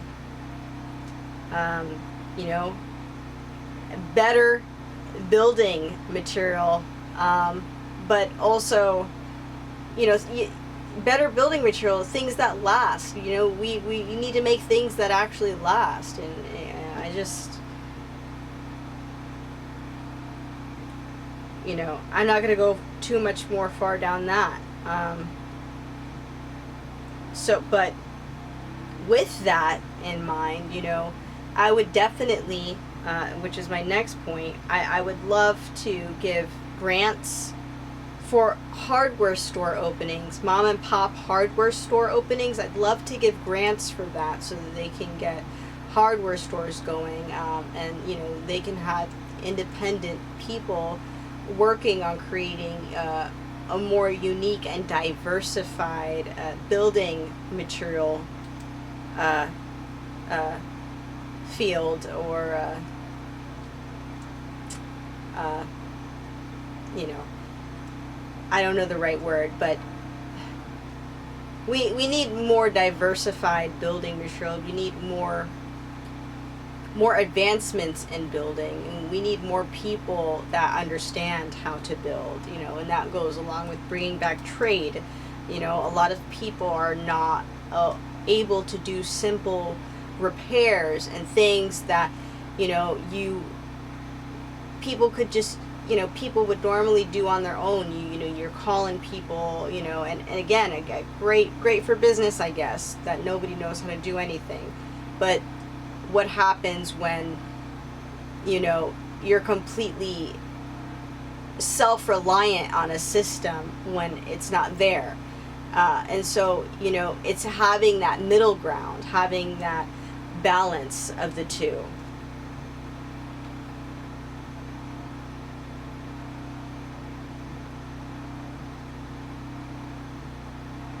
All right, another thing, I would legalize home shops. Obviously, you know, they would have to, you know, there has to reach a certain standard. But, you know, how there used to be, like, shops in neighborhoods, you know, people use their homes, they might have a separate little building at the front of the house that's used for the shop or the restaurant or whatever they sell. Maybe they do hair, whatever the case might be. But allowing people to use their homes as a place of business without it being a complicated thing and illegal and all this zoning issue.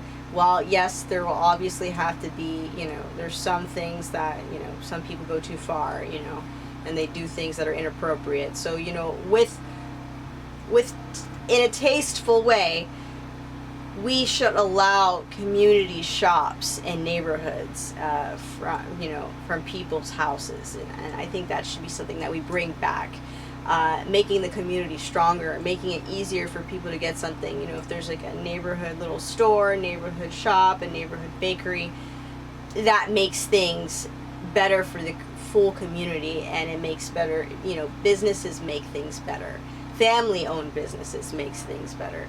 And so, that's definitely something that we're going to implement on this administration and make legal completely throughout the entire country.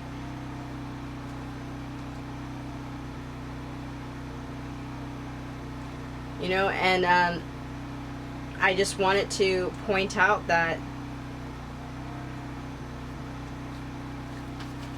freedom is not free. And if we grow complacent, people who do not care about your freedom will take charge if you let them, if you follow blindly. And if you say nothing, if you ask no questions, it can be swept, it can be pulled right from underneath you. And, in a lot of ways, I understand that sometimes things can feel hopeless, but freedom is something we have to fight for. Freedom is not free, and a lot of people want it to be that way, but it's not. And us as American people need to really instill that in our spirits and our soul, and know that we are the ones that have to keep things free. And if we collectively allow ourselves to be swayed by looks, by race, by a color, we're going to be easily swept away into anything. You fall for, if you stand for nothing, you fall for everything, right? So it's that, understanding and knowing that I stand for freedom, and I have ideas about what that looks like, and it doesn't look red or blue, but maybe something in between. But let's see. I'm gonna go on here.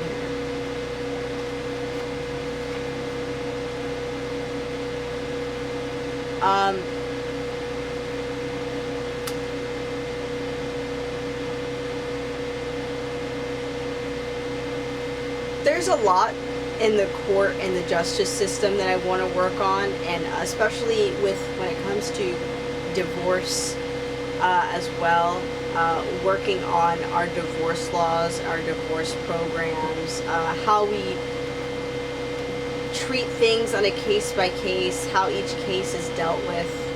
I feel like there's a lot of bias can happen when, it's one sex or the other. And I think it's important maybe to have,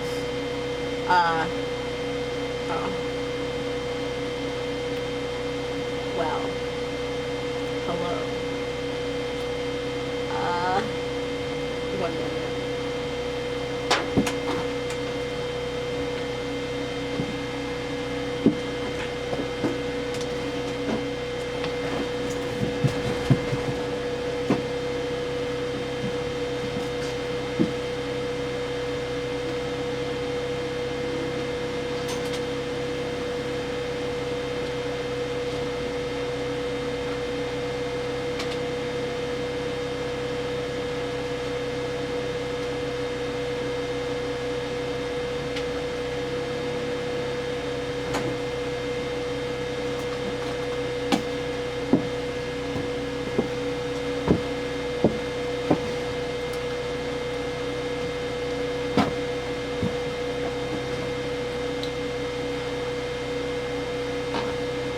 I think it's important to have maybe even a male and female judge, and not necessarily just one or the other, just depending, on the certain situation, because men and women catch on to different things, and I think that's important maybe when it comes to divorce,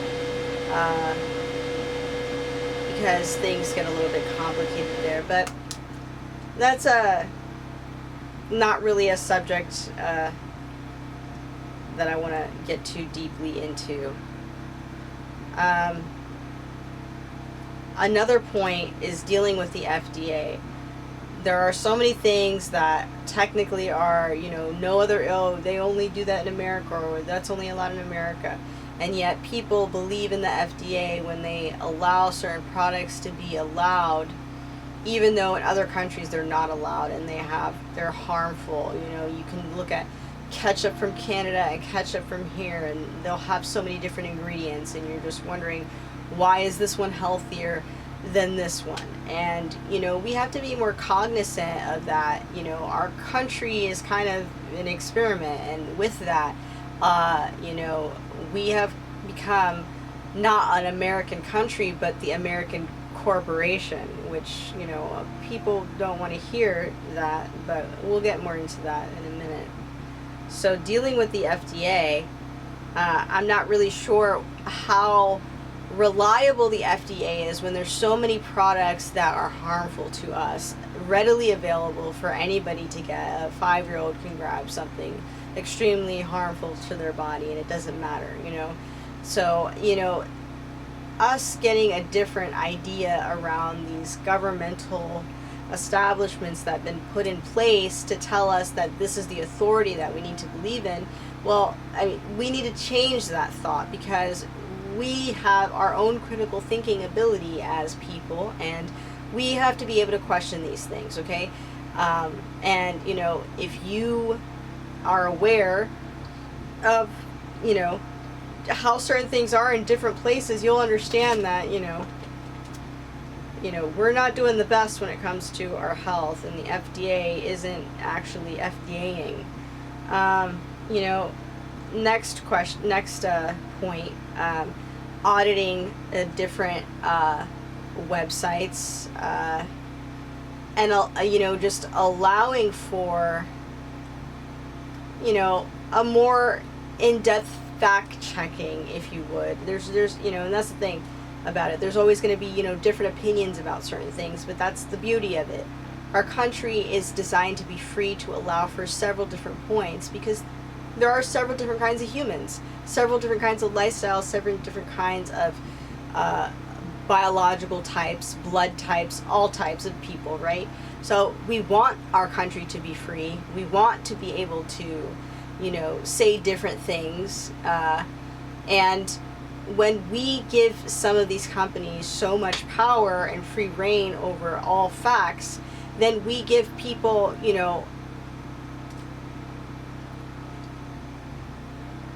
this is going back to the whole private company, right?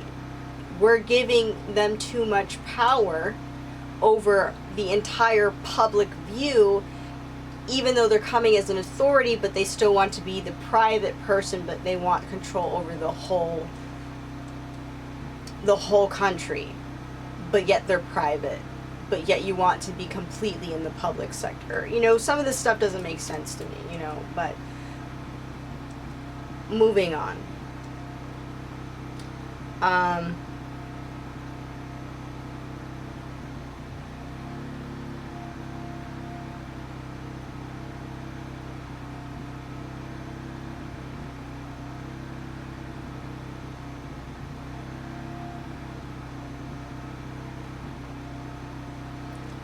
Another thing that I would want to implement in our country, because one of the first places that disease happens is, well, it's in the gut, but it also starts in your mouth, right?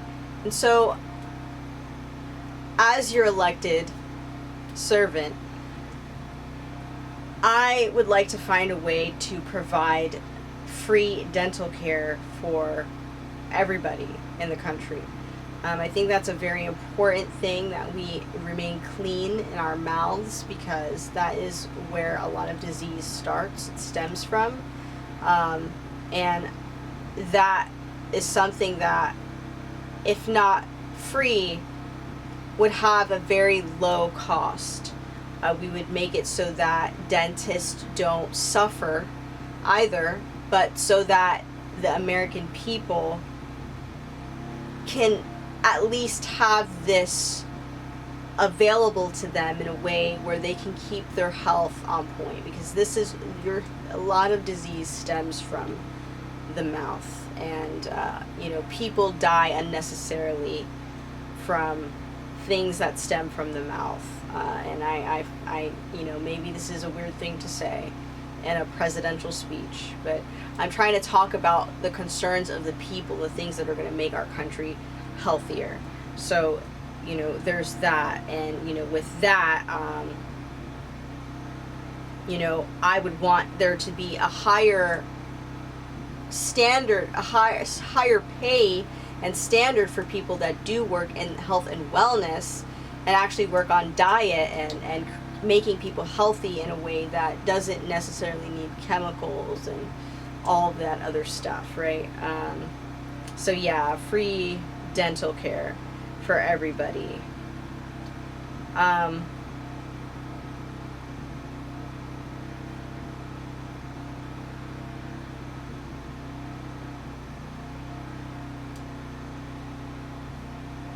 So going back to open carry, I think it's very important for American people, for every American person, to understand what it is to hold a gun, to hold a weapon, and to not be afraid of it.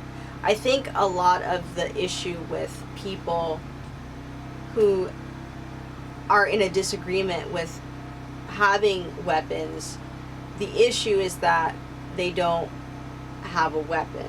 So people are scared of what they don't understand or what they don't know. And while yes, it's dangerous, as an American, you should be dangerous, but you should use that with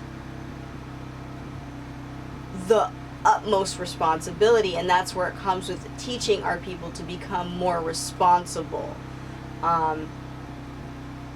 If all of society becomes irresponsible, then of course it'd be easy for the government to take away your rights because you're irresponsible, you're not capable, you're not sound enough, right? But if we train our people to be sound enough, to have the responsibility of knowing that they are essentially the military, the people are our country's military in a sense, then if we look at it differently and we look at it why we have this right, we can stop villainizing it and seeing and understanding why it exists, because there's a purpose for it, and that purpose has kept our freedom for so long. So I think implementing some kind of program where every American gets the opportunity to understand and how to use weapons. And the thing is that the more people that have weapons, the safer it will be, because the less likely it is that someone's going to use it knowing that everybody else has one. What makes someone think that they can do this is when there is someone vulnerable around that can't do anything about it. And that's when these things become dangerous, right? When there are vulnerable people that can't do anything about it and someone with malicious intent. But if there is someone with malicious intent around people who are not vulnerable, then that man or woman with malicious intent is the vulnerable one and taking a chance. So, this is our country. We're supposed to take responsibility and ownership for it. And, we've kind of just given it to our government, and it's not really doing it. It's not really doing it for us. At least I don't think so. We need to have a more involved culture too. It's so easy to become isolated now because, this country is so, Uber this, Uber this, Lyft that, I can just, Amazon this, And you know, you just become, you know, isolated and desensitized, and then eventually, you know, you walk outside, you've been living under a rock, you don't know what's going on, right? So we have to create a more involved culture, and that goes along with creating more third places, right? Coronavirus ruined that for us. But creating more involved places and creating a healthier people, so that if we, you know, if there is a bug going around, we're resilient to it, you know. And that's another thing, is creating resilience in our country, you know, which is, you know, was being siphoned out of us, our resilience.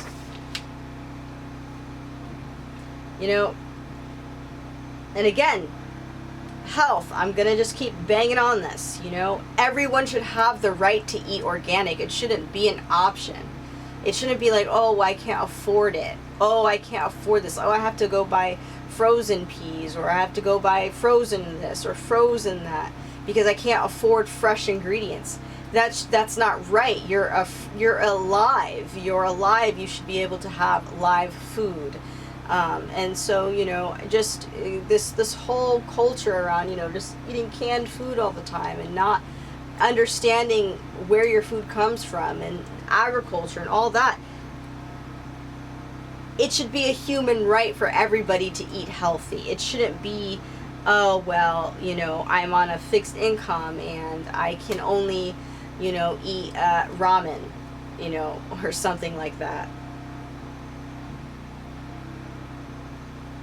You know, if we raise the minimum, if we raise the bare minimum, then the standard of living for everybody can go up. But if we just keep making it, you know, but you know, people will probably think I'm just diluted, but you know.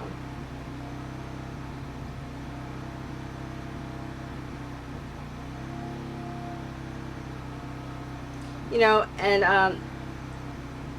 and here, you know, this is a subject that's kind of touchy. And this is going to be kind of my last point. It's very important. It's kind of my last point, and I know this is long and drawn out. I really appreciate anybody that's been watching it, but it's the commoditization of the American people, or like you know, you're just productifying, the productization. They're becoming products. We're experiments.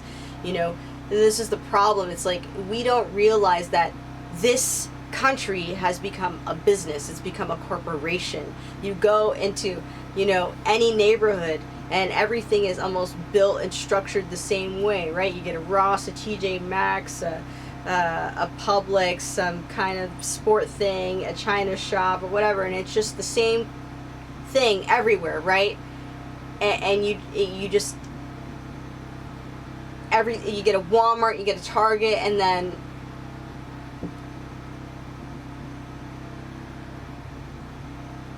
it's just, if you ever been to Disney or if you ever been to Universal and you look at like how it looks, like the detail, the shops, the energy, you know, old school America, the way it looked, it just vibrant and creative and beautiful and unique. And you walk there and you're like, yeah, you're getting kind of like a whiff of what America kind of used to be like. And then you go back out into the real world and everything is, you know, straight lines, and then it's, you know, every neighborhood gets the same stores in a block, and you know, it's just the repeat through, you know, different counties, cities, whatever. And, you know, it just made me realize it's like, you know, we're all living in this, like,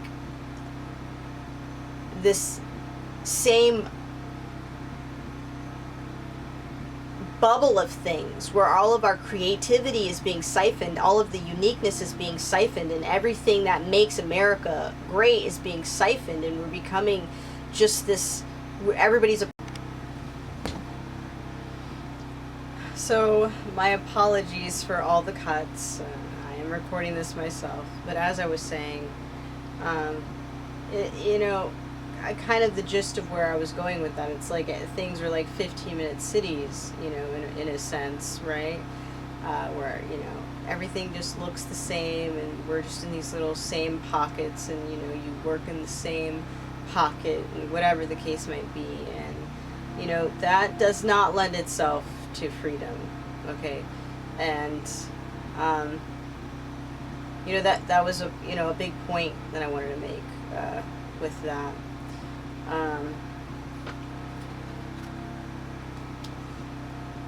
But yeah, you know, it's the corporation of the United States of America that we live in, not the country. And I want people to realize the difference between a corporation and a country.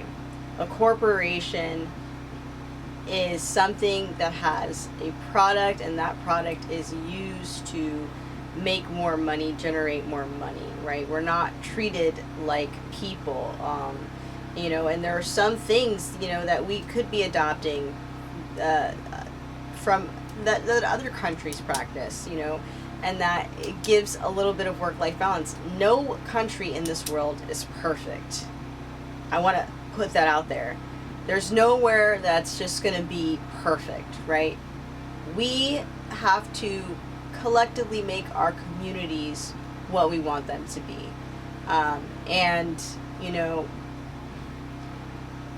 a lot of the reason why I'm making this video is because, you know, even though I'm not necessarily, I don't meet all the qualifications and criteria of what it would be to be a president or whatever, public servant, really, if you would, I still see things, and I can't keep my mouth closed and keep my eyes shut to it.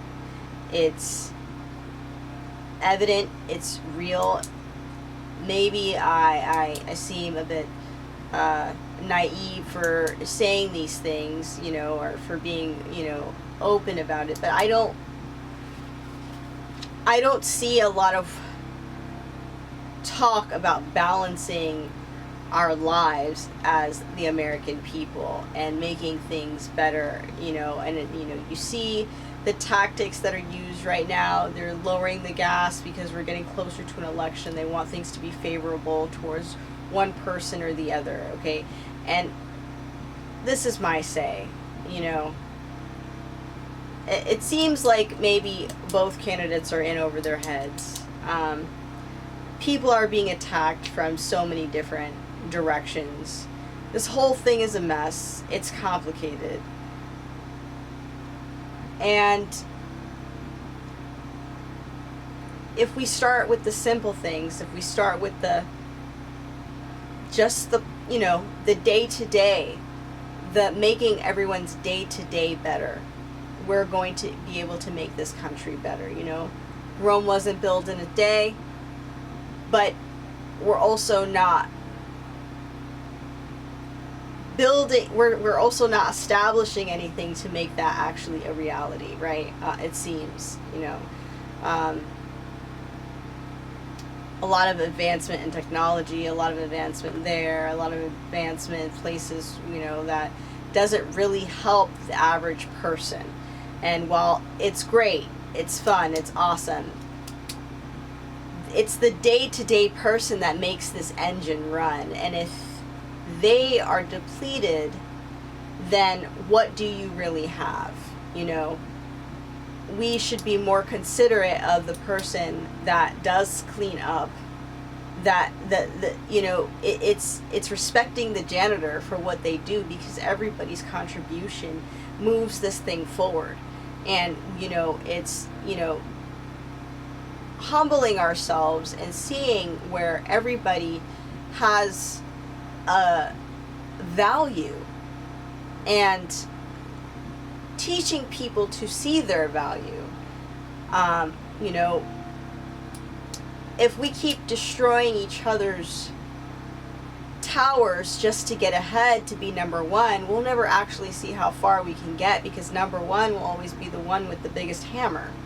And that doesn't necessarily mean that they'll be the best one for creating a better life for everybody, or, you know, the best one for, you know, the health of our society. We see many empty towers built for show, but yet everyone beneath is starving.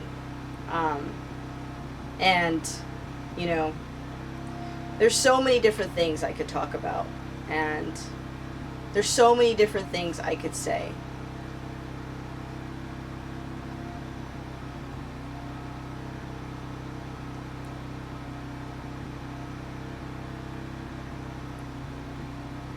I'm extremely grateful for anybody that decided to sit down and watch this and, you know, and get an idea of what someone that actually cares about this country would want for this country.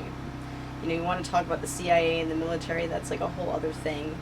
A lot of the CIA programs, you know, need to be dealt with and abolished. A lot of people are being, you know, get played with, you know, against their will. There's just certain things, certain practices that are inhumane, malicious, and, you know, unsavory at best, some of the things that we do. And I would like to be the change. I would like to start the change, to spark some change. I have no desire to lead a country, but I do have a desire to open people's eyes and to show people that, you know, there's a lot more, we could be more, that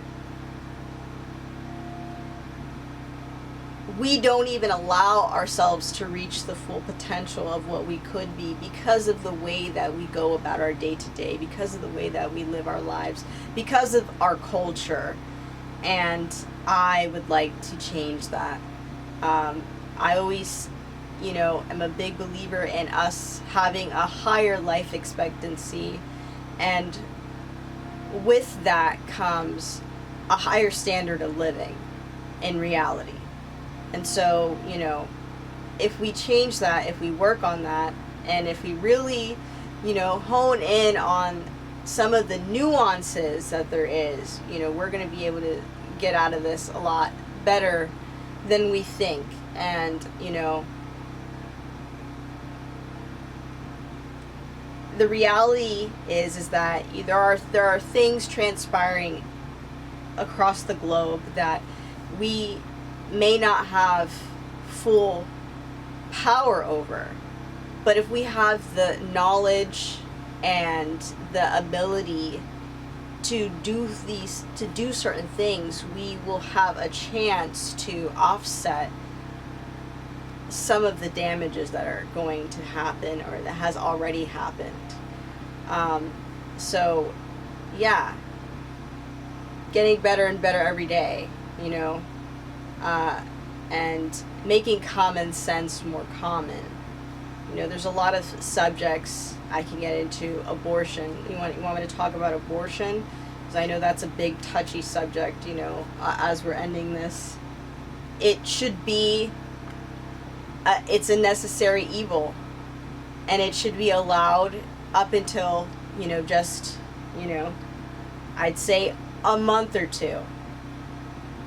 A month and a half, right? You know, I don't believe in, you know, aborting fully formed fetuses. I think that's really messed up. It is up to, you know, the girl to, you know, be more observant of her body and her changes. 8 weeks is definitely enough time to know. I don't think that